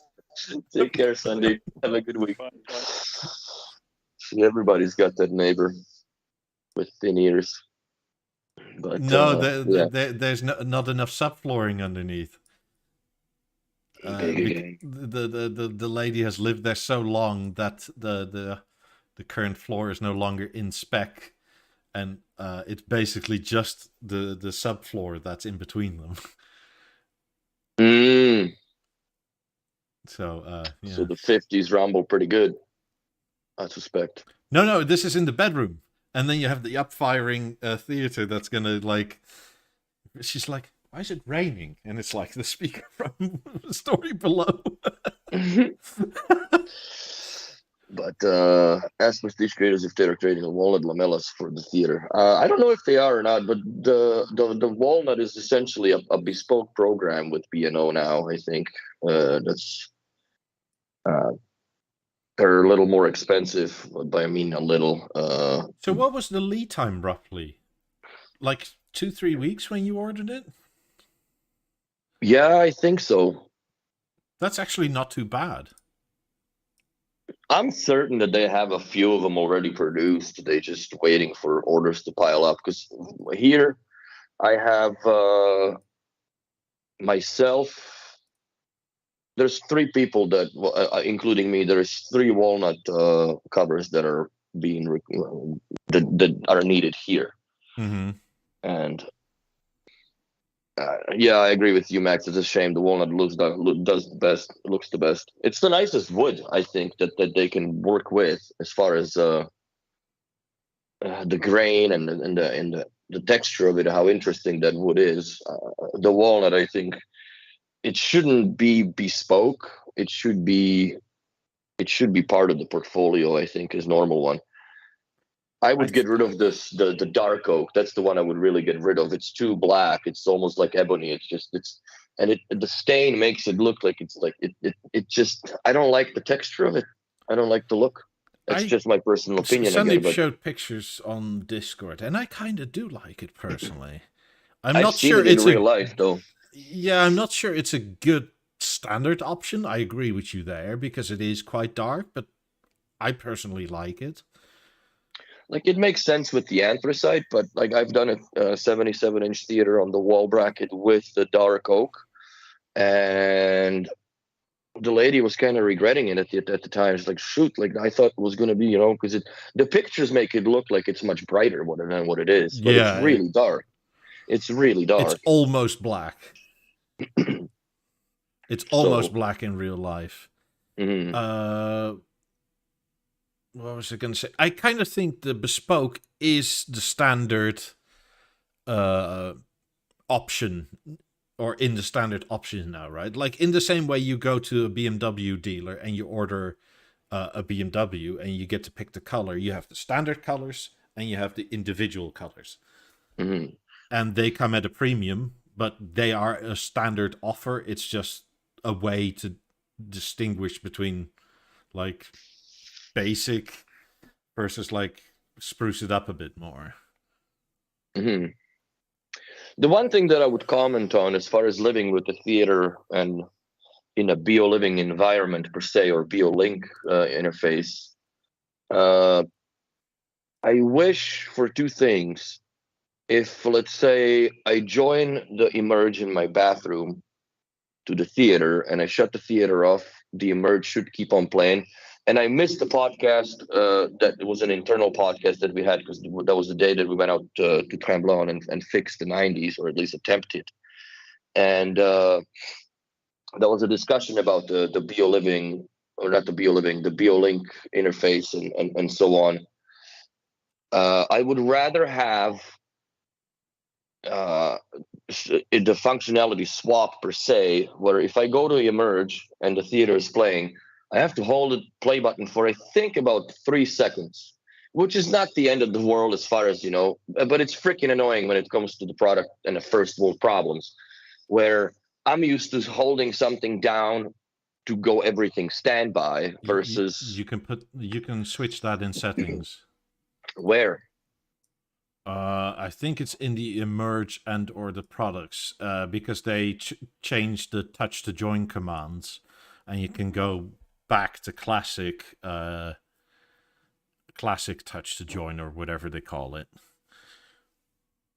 Where would that be? Here, I'll share my screen here so we can all see it. BlueStacks. There we go.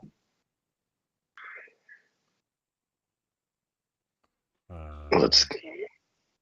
Yeah, that is no, can't switch that on Mozart yet. So. Oh. The master says.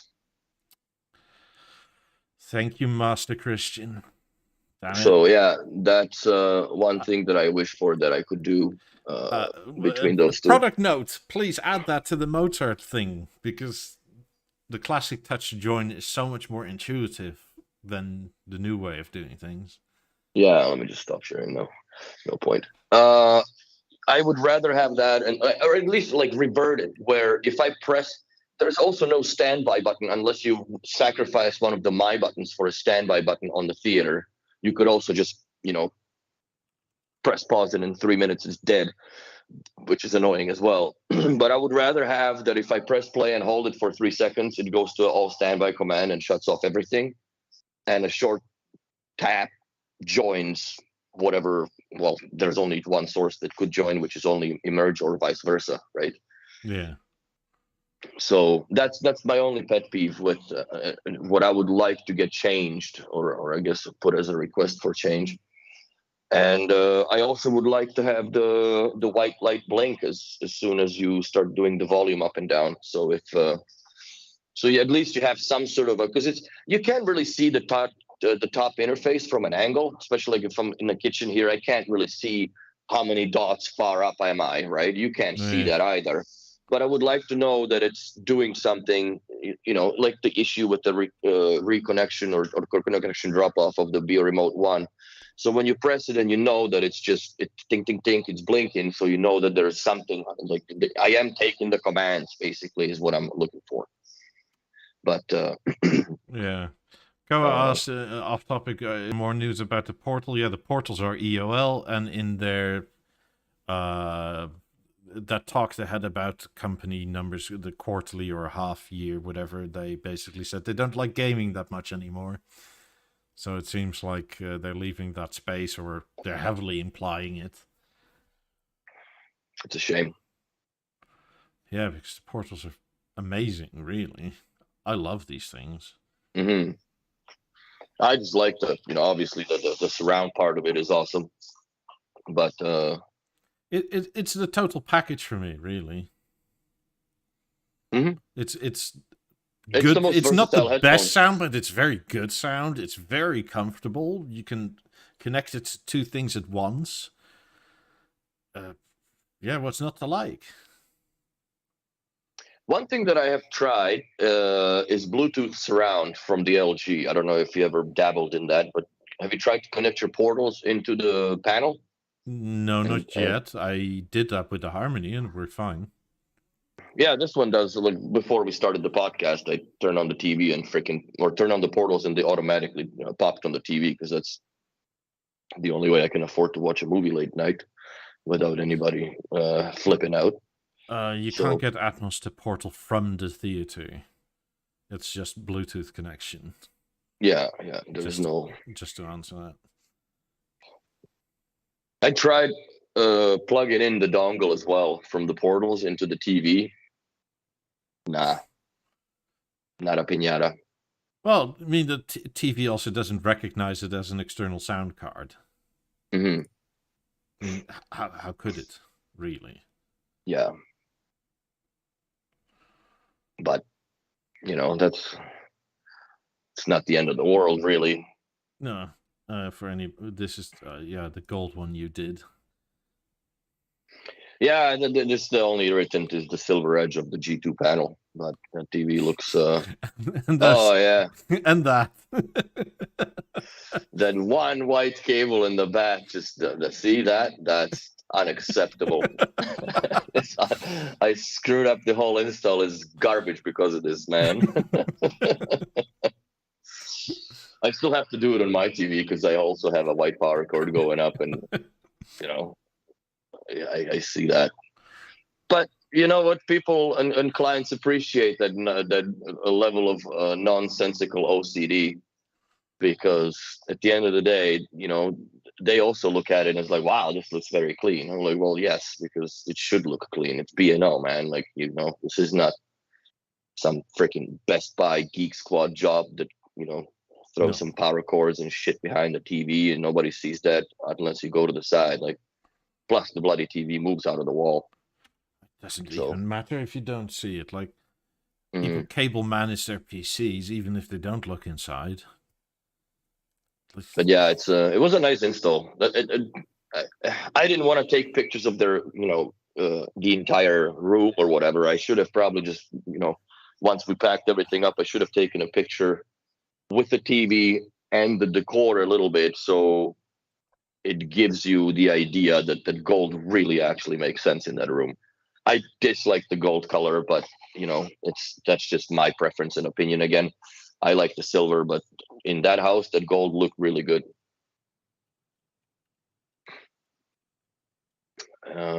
Interesting. The captain says he's listening to us on Portals right now. So asks, ooh, are we spatial?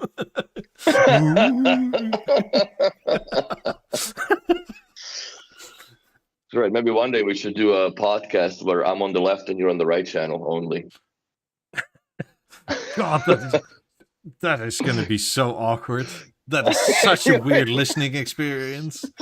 You imagine that? It would be it'd be like sitting between two guys, right? Between a conversation. And we're going to both get didgeridoos out. Well, yeah, that would be something we should try. I mean, I'll buy one of these Atmos mics with all the cardioids all over the place, and then go, hello, BeoTalk. The voice of God. Yeah. But yeah, that would be a funny venture to try separate channels for each speaker or for each microphone. Can you actually do that? What? Like to put me in left and you in the right channel? Yeah, of course I could. Easily. Oh, okay. That's not hard. Oh God, we should do it one day. The whole podcast. See how many people will just drop us because it's weird. But yeah, technical sign guide is available there. Yes, I already downloaded mine, so I get something to read tonight. It's I showed it earlier. Yeah, I'm looking forward to it. I think what I'll do is I'll just I'll print it out like an actual document and give it a on your read. Nightstand. Put it on my nightstand. I'm gonna get 3 pages tonight. That's right. But yeah, I'm gonna read through it. It's interesting. I mean, there's some old school data in here with like when stuff was designed and made, and like the IMAX actually goes back further than I expected it to go, like 1971. Like IMAX, yeah, that's crazy. I thought that was like 90s or something, maybe late 80s. Dolby Stereo 1975. Was that around the era where the Beomaster 7000 came out? That they had no, that was in 80s or early 90s. I can't believe that Dolby Atmos has been around for 11 years already. 2012, that's crazy. Like there's a Aura 3D I think has gone belly up now, so I mean it's not 7000 around 80s, yeah. It is kind of interesting to see all this. I mean, I still remember DVDs coming out, and that was a massive upgrade at the time. Christian, regarding the join function, I will never go back to classic interface. Now I can actually explain my wife how to join another room. Instead of short press, we'll either join or start the first source. You have a good point there, Christian. But I'm not married, so I would like that. I would like that feature. So yeah, I don't live by myself, but he never uses it, so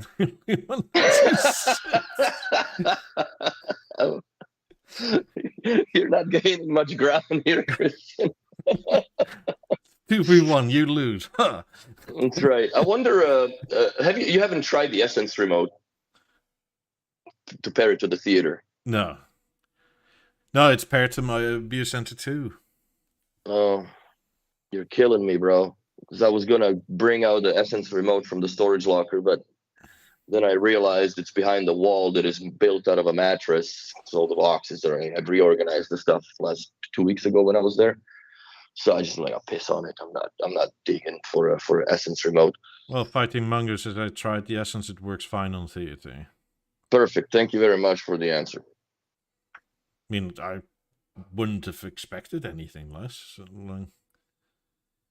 the reason why I was asking, because on the Bio campus, when you do the course training and stuff, they mention it that, if I remember correctly, that it's not compatible with the theater, or they don't list it as a remote control that can operate the theater. You get the Bio Remote 1, you get the Halo, and you got what's it called? The app. Another thing is that it's weird. I got rid of not got rid of it, but my Halo is in the locker, and I just didn't want to dig it out because it's in that same box with the Essence remotes. Fudge. And the weird thing is, in the app, you don't have a remote control for the TV, but you have a remote control in the Essence, a TV remote in in a Halo remote. I don't know if you had noticed that. So if you go swipe down, you have the diamond with the red, white, green, and blue dots. Yeah. And, play, pause, volume, blah blah blah. So you go to the app and it doesn't exist. It exists on a Beosound stage. It exists on a Harmony, I guess. But you do not an Eclipse. But it doesn't have the theater does not have in the app TV control. So you have got to have the remote in order to control the panel. Speaking of that, I did notice that a while ago, and the only time I've ever had that as an issue is when I stepped outside to have a smoke, and like I watched TV through the window, and it's like, oh, I want to see this and pause, and it's like, damn, I can't. Because when at the Harmony, that was no issue. You just go on your app and it just pause, and it's fine, and it works. Yes. So I mean, maybe that'll come. But I hope it does. I think it's more or less an oversight, or they didn't do it because they're. But then again, it doesn't make sense because it does work on the Beosound stage, and the Beosound stage, as a classified as a soundbar, Yes, I understand that the remote won't work unless it's an LG panel, but this is an LG panel, so it should work the same way. But it doesn't. But yeah, it's just those little things that. There's nothing else to gripe about. Because I would still prefer if they first cleaned up the app a bit and put stuff in more sensible places. Like what? Like, I mean, if you want to change where the sources are, that you can do that in the same menu, for instance. Versus startup behavior. Have a good one, Prestige. That the sound info is under, what's it called, the EQ settings, or where the EQ is. Because a lot of people want to see, now that we finally have something Atmos capable, like what actually is going on, so that you go to like equalizer or sound settings, and that the sound info tab is basically under that. Now it's under signal info under the 3 dots up top, and then And it's just like, God, why is this? Because it doesn't really do anything, and there's enough space in the other tab to put it with. Yeah, there's a little bit some quirks, I guess, but it's not something. I guess once you set it up, you don't really use it. It's the same thing like the Bio Remote list, right? I didn't know where to edit the thing, and that's where you can edit it. But the one thing that I don't like about the Bio Remote one when it's connected to the theater per se, that like I use sound and stand more often than. Why can't you move those around? Yeah, well, that's one thing that really irritates me, that I can't move the internal control mechanisms, I guess, in the remote control inside the That remote. was also already a thing on the Harmony in the Eclipse. Like, we've asked for this for years now. So I don't understand what the logic behind this not being able to do it. It's not the biggest gripe, but it's kind of like. Well, it's just, to me, it's like logic. Well, why the heck can I do that on in the IR mode, but I can't do it in the Bluetooth mode? You know what I'm saying? And it's not something that really affects the. It has nothing to do with the TV or a soundbar at that point, because you're not changing anything. You're just rearranging the list in the theater. I mean, in the remote control. Yeah, you're not really doing anything if you can to do it it for otherwise. sources, surely you can do it for commands. Yeah, but it doesn't happen. So feels bad. But that's that's like, ooh, that's where the world ends for me, I guess. But no, I like the my buttons now that I've settled with the system. So, and you can do way more with them than you could do with the Harmony or the Eclipse, which is also cool. Oh, yeah. I mean, don't get me wrong. I think this is a huge step up. It's just that in many ways, the old menu was easier to navigate.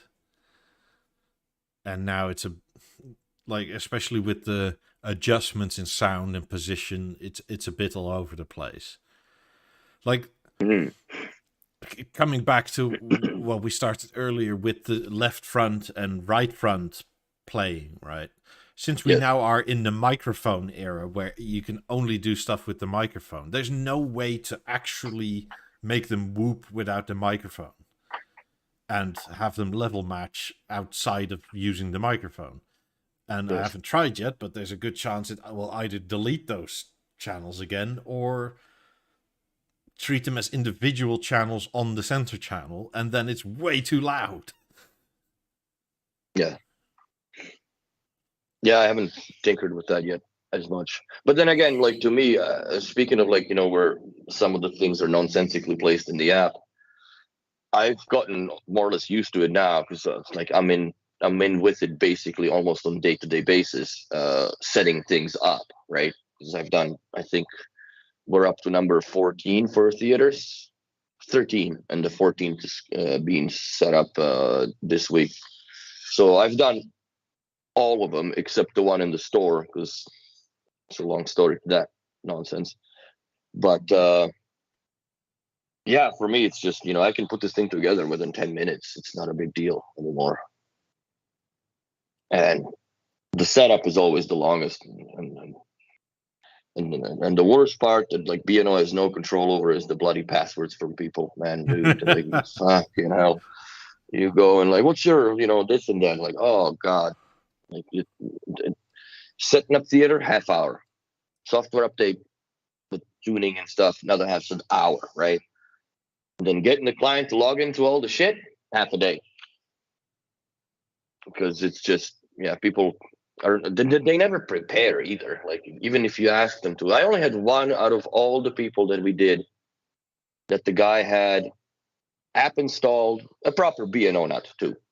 App installed, signed in, configured, and basically ready to rock and roll with all his stuff.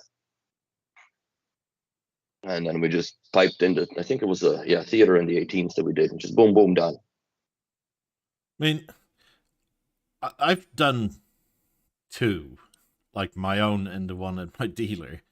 And in Andrews Robinson's review, he was saying that they got the box and it almost that the installation procedure wasn't very luxurious or good, and I was like, what are you talking about? Yeah, like what wasn't good? Like this is like it's not. I would compare hard. this to I would compare this as far as the ease of installation to a freaking A9, man. As long as you open the box the correct way, don't rip the shit out of it, and you flip the lid, the A9's facing down, you take the screws, that's it. The only thing that I guess is an extra step for the theater, you have to take it out of the box and flip it upside down to get access to the to screw in the wings. Then you put in those back covers. Yeah, but even the feet foamy things are installed, and like you can literally turn on YouTube and follow along. And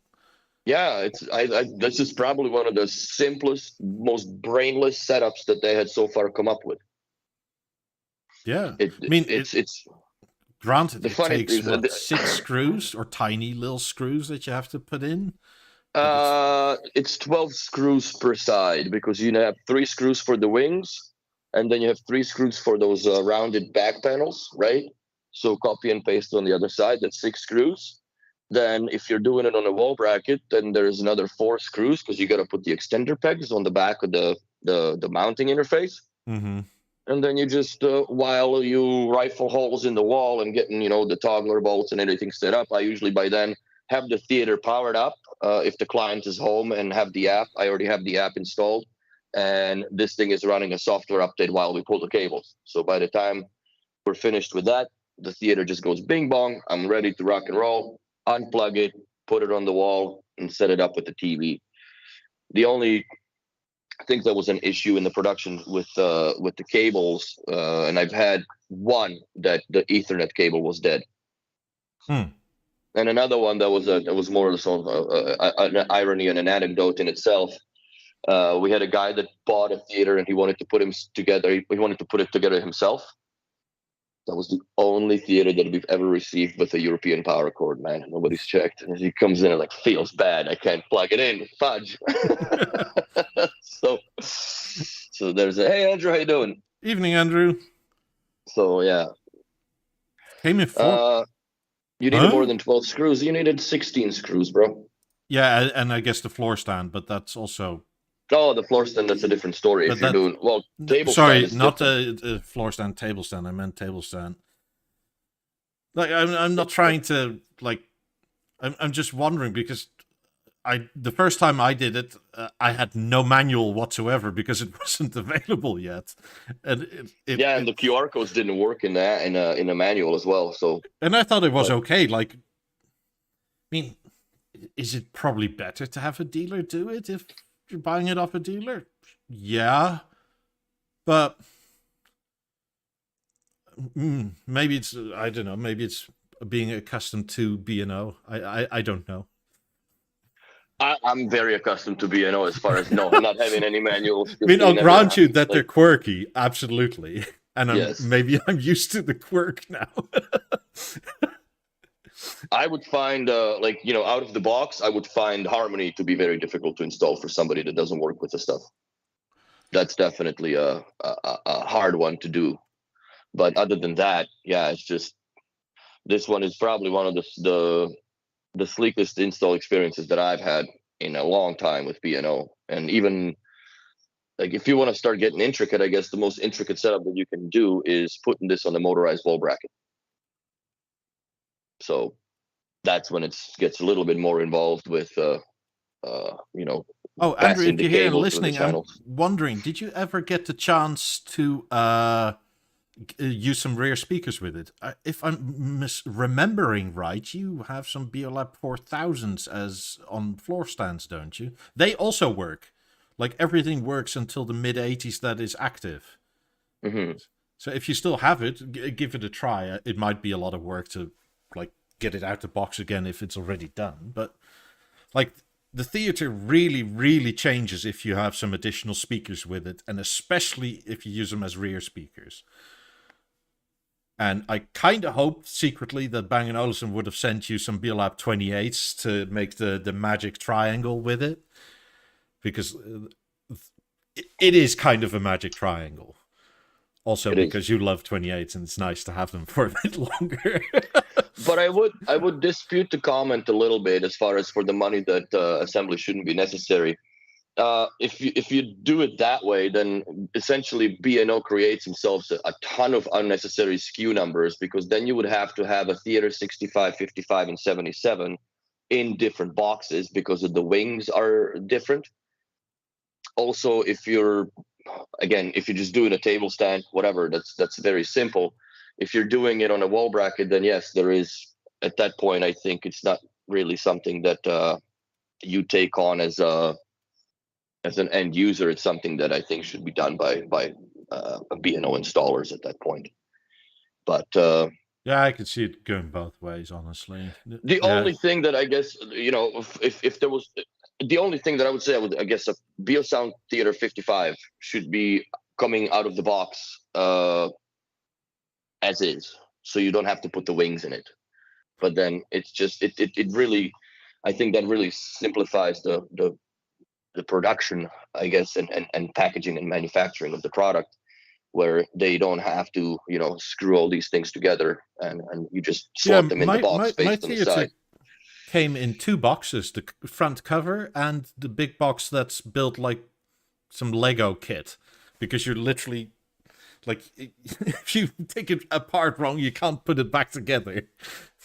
Like it came in two boxes.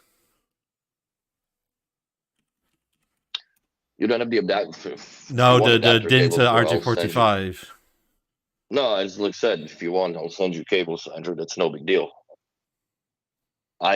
Honestly, I would probably do 2 Beolab receivers, wireless receivers, and throw the 4000s on the theater as rear channels. Yeah, it's quite interesting actually to hear those.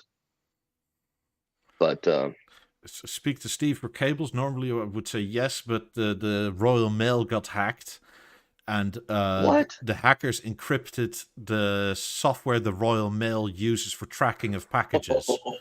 Oh, no way. So the Royal Mail has no bloody clue where any of the packages are that are going in and out of the country. So, wow.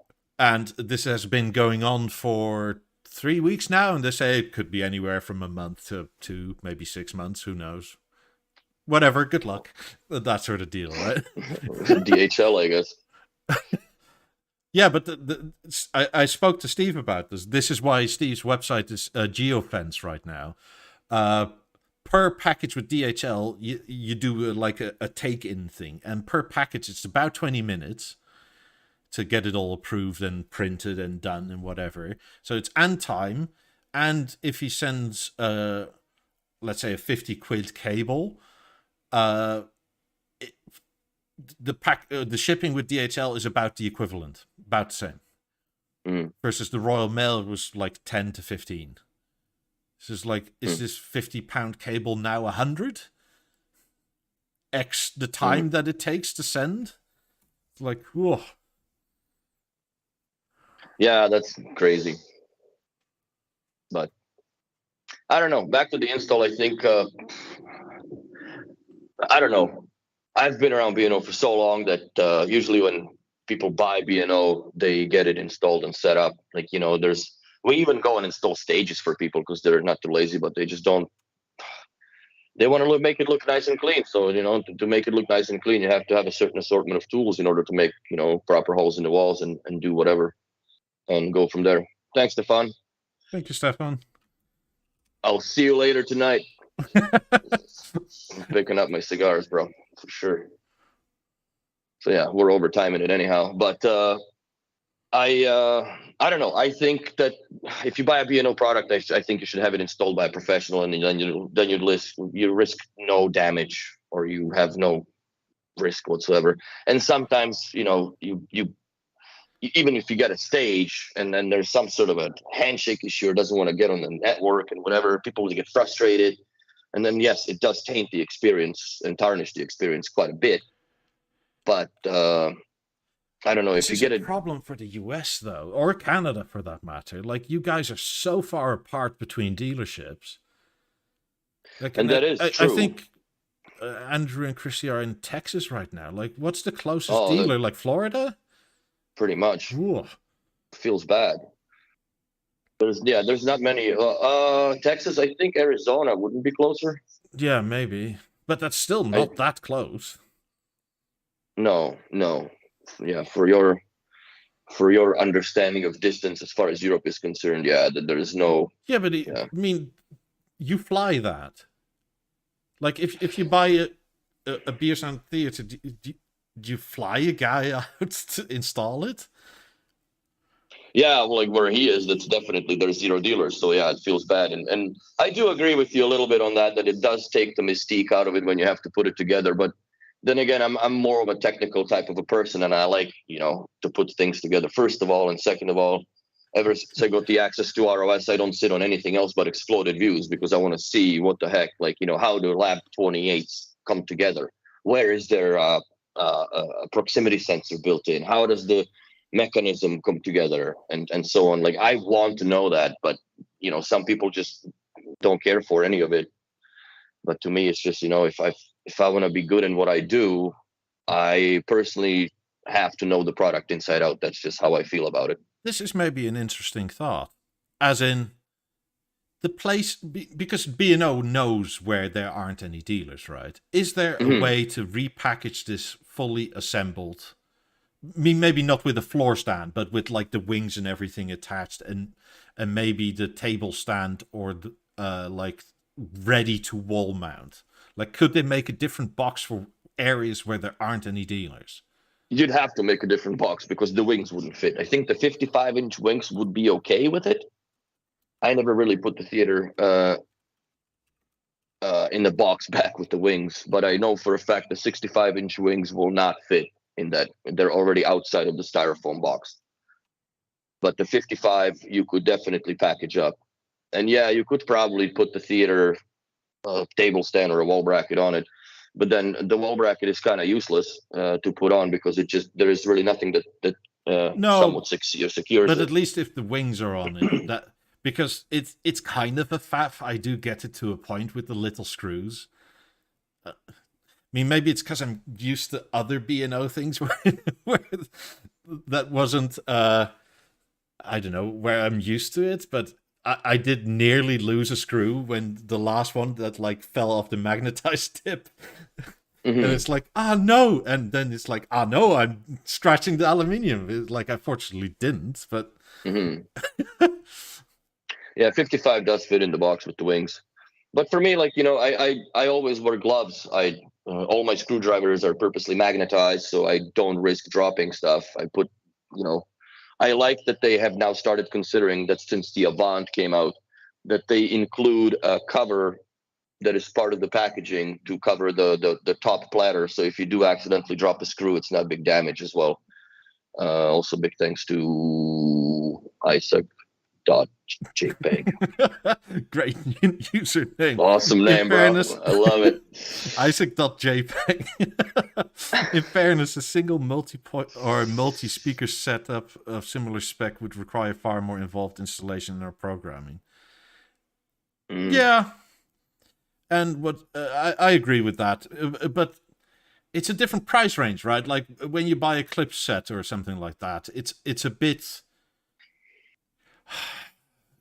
It's sort of in the price, but also this seems to be the biggest differentiation between B&O and the general sort of audiophile group, is that B&O is plug and play and go, and the rest of the audiophile market is very much tinkerers. Oh yeah, I think a lot of audiophiles, and I'm gonna piss a lot of people off by saying this, they like to listen to their system more than they like to listen to the music. Yes. And B&O's never been around. Oh yeah, and it's just, now I put the styrofoam cups on the cable so I don't get static from the carpet when the cat walks around it.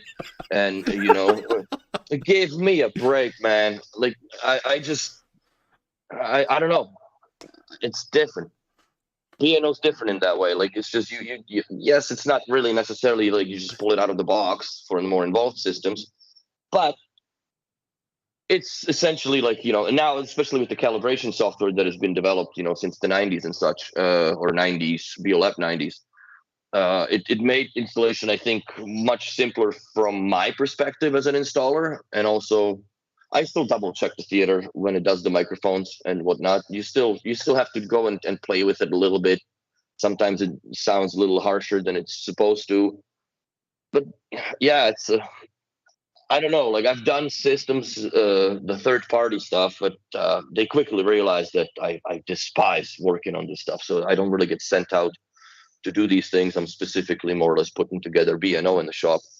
So, but yeah, like, you know, I doing Yamaha receivers and all that, I just want to hang myself off an extension cord. I swear to God, it's just...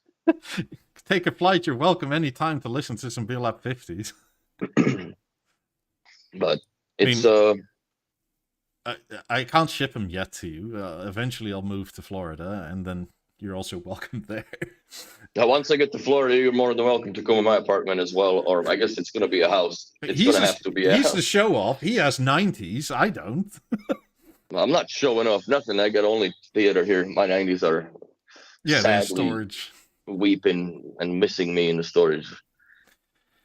We set up the 50s the other day. I'm like, oh my fudge! I so miss my speakers, man. I mean, Christy, by the way, just said B&O says that B&O would install it by a B&O rep. If B&O really says that, either they need to stop saying that in America, or it's one of these cases where the left hand doesn't know what the right hand is doing, and because that's the norm in Europe, because every 40 miles there's a B&O dealer, it seems. Yeah, it's easy for you guys to do it. But if the nearest one is Arizona, and that's like, what, 3 hours flying, something like that? Right? Yeah. It sucks. Like here, even here in Montreal, like there's a client that we have that she bought the theater. I think that's the one I'm going to be doing also next week or a week after next. I think it's the first week of February, which, yeah, it's 2 weeks now. She's 3 hours away. Yeah, that's from here. Far. And that's like on a highway, not like where you guys go through the villages. And, you know, like if I drove in the speed that you guys drive there, I'd have probably 6 or 7 chickens on the front of the grill of the car. Because there's no way. It's different. Yeah. But yeah, I'm used to it, and I feel bad for people that are B&O fans and they don't have any dealer or support. Also, I feel bad for people now in Calgary. At least Nick's still there to support and help out. This is why I want to become a pro partner once I move to Florida, because like it's a passion, right? Like, and I want to do this for more people. And when you're a pro partner and don't actually have a physical shop, you have so much more freedom to go wherever. Mm-hmm. Like, and I'll fly Spirit Airlines for this stuff. I don't care. If I didn't love B&O as much as I do, and I don't love it for the money of it, because, you know, back in the architectural years, I made way more money doing mechanical engineering and architecture than after I quit and moved to B&O, and, you know, did not make as much, but I've never been happier than working for B&O and with B&O.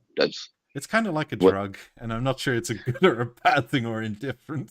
It's to me, it's a drug. Definitely, it's something that I obviously I love it enough that I won't give it up to the point where I change cities just to still keep with B&O and be places. And I moved to a place where I don't speak the language at all. Bonjour. Comment Bonjour, ça va bien, fudge. That's it. And then it just cut, and then how you doing? So for me, yeah, I quite honestly almost died for it once, coming back from a big install. That we got ran over by a logging truck, but that didn't stop anything. That the passion's still there, essentially. That just fueled it more.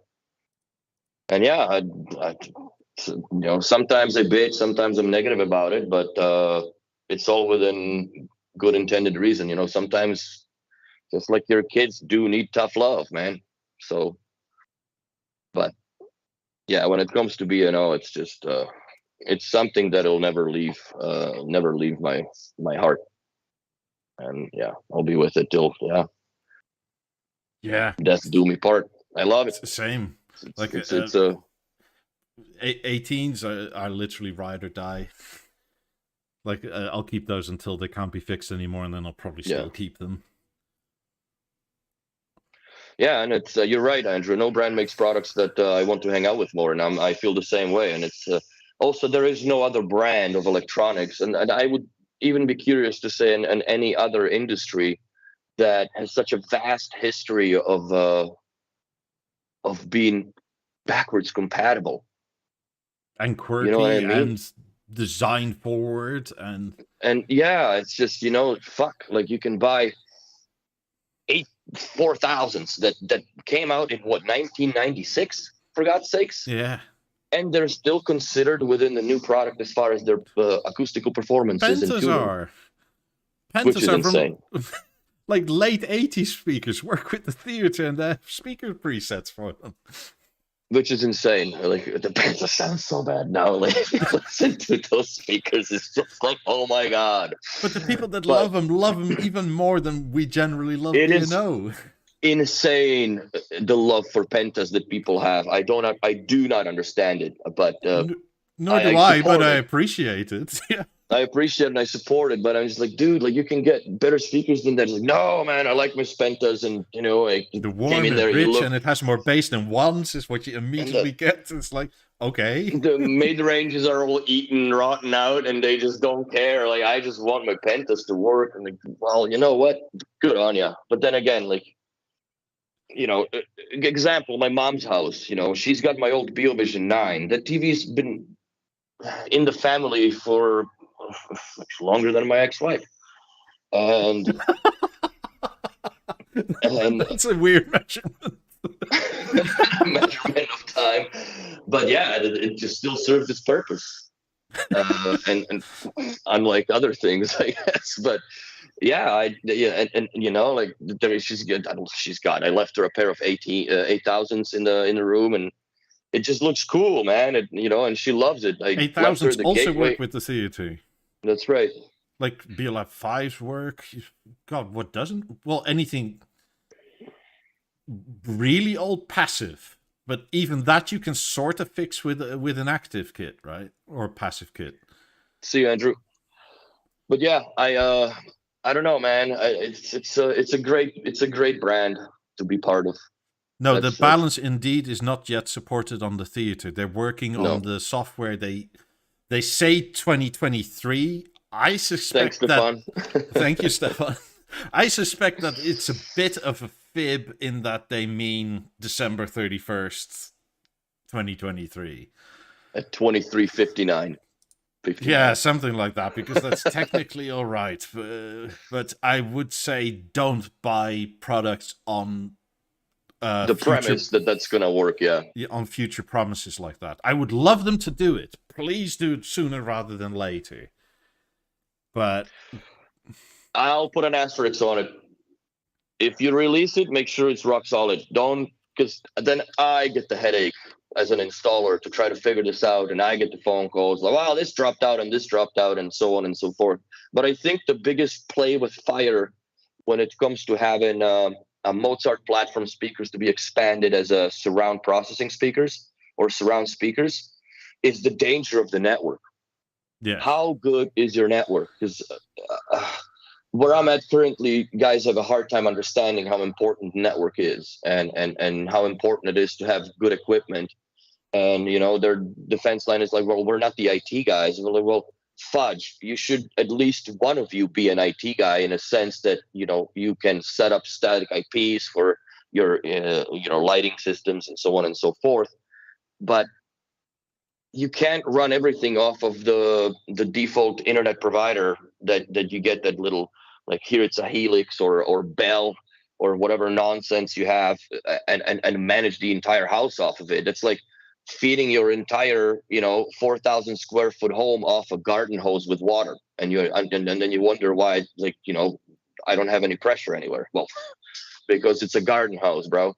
So that's one of the things that I think that a lot of it is miscommunicated when it comes to not just B&O, but altogether networking. That is the bane of our existence now. We're past the master link where B&O had 100% full control over what was going on within its environment, because you just have one cord or cable, sorry, that would be plugged in between up to 16 different rooms.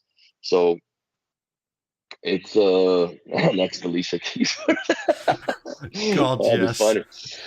She'd be fun. At least I told you B&O wasn't too happy when we had issues with that bad install, but whatever. Yeah, let's not rehash it. it's a water under the bridge at this point of time. I still stand by what I said. Me too. I'm told it's fixed, so it's good. And post the pictures. I want to see it. Yeah, well, but it's just I take a lot of pride in what I do, and I take it very serious. I don't piss around. And people that are wondering how I show up to the job sites, there is a podcast about 50 podcasts ago when we did my toolbox or what I bring. So I should have told you that when Sandy was here. He didn't get the Willy treatment. After the first install, he had to vacuum. Really? Yeah. Okay. See, I bring a vacuum. The only one that does, man. It's just weird, but like suck up all the nonsense, man. You gotta be professional about it, for God's sakes. Like, especially I see the B&O as a very high and prestigious and brand, right? Some people may disagree. Some people think, it's a Burmeister, Bowers and Wilkes, whatever. Yes.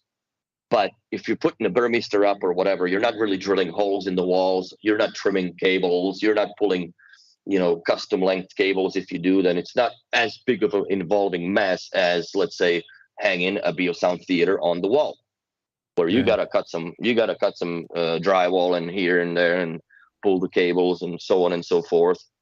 So yeah, I look at it a little differently, and I stand proudly behind my work because I know it's done correctly and it's done right. And if you happen to be an installer, bring a vacuum, a handheld one. You have no idea how much clients will appreciate this. Even if you're not that accurate, or like just the attention to detail of thinking, I'll clean up my own crap. Like, people will love you for it and they'll bring you back. Mm-hmm. I mean, we still know Eric's story where the guy puts up a speaker and taps it on the wall and takes new paint off and then says, you can't see it anyway. Oh man, I would have just lost my mind. So, but anyways, my good old rocket light is telling me it's time to go because the battery's dying, and I think we're pulling on some serious ass overtime here. But thanks everybody for sticking around, even blabbering here for almost 37 minutes over. Thank you, Stefan. Thank you, Isaac.jpg. It's a funny name. Thank you, Stefan, twice, by the way. You bet. Still Isaac.jpg. Fantastic username. I love that. Also, thank you, Andrew Christie, for dropping by. Always fun to chat. B&O is that crazy, and we're so crazy that we have a show about only B&O, basically. And it's been 4 years, long time, man. Long time we've been talking about it. But, thank you, everybody, for watching. Leave a like and subscribe if you haven't yet already. Also, go watch Andrew's video if you haven't yet already. I'll put it up in the chat, and I'll link it in the comments down below. If you have any questions, leave a comment and I'll try to answer them, obviously. Also, audio-only version will be up in about, I don't know, an hour or two on Substack. So have a good weekend, everybody. I'll be back on Tuesday on the Twitch/YouTube channel member thing. And see you all next week. Bye, everybody.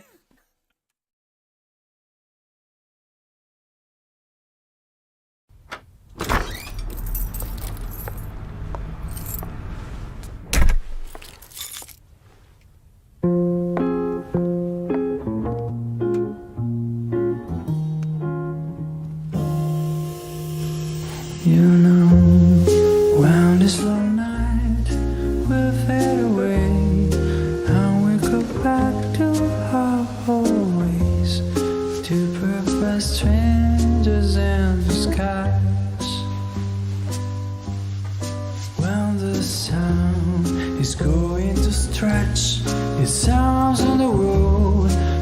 return us again with his shrill call into both strangers in disguise. But until then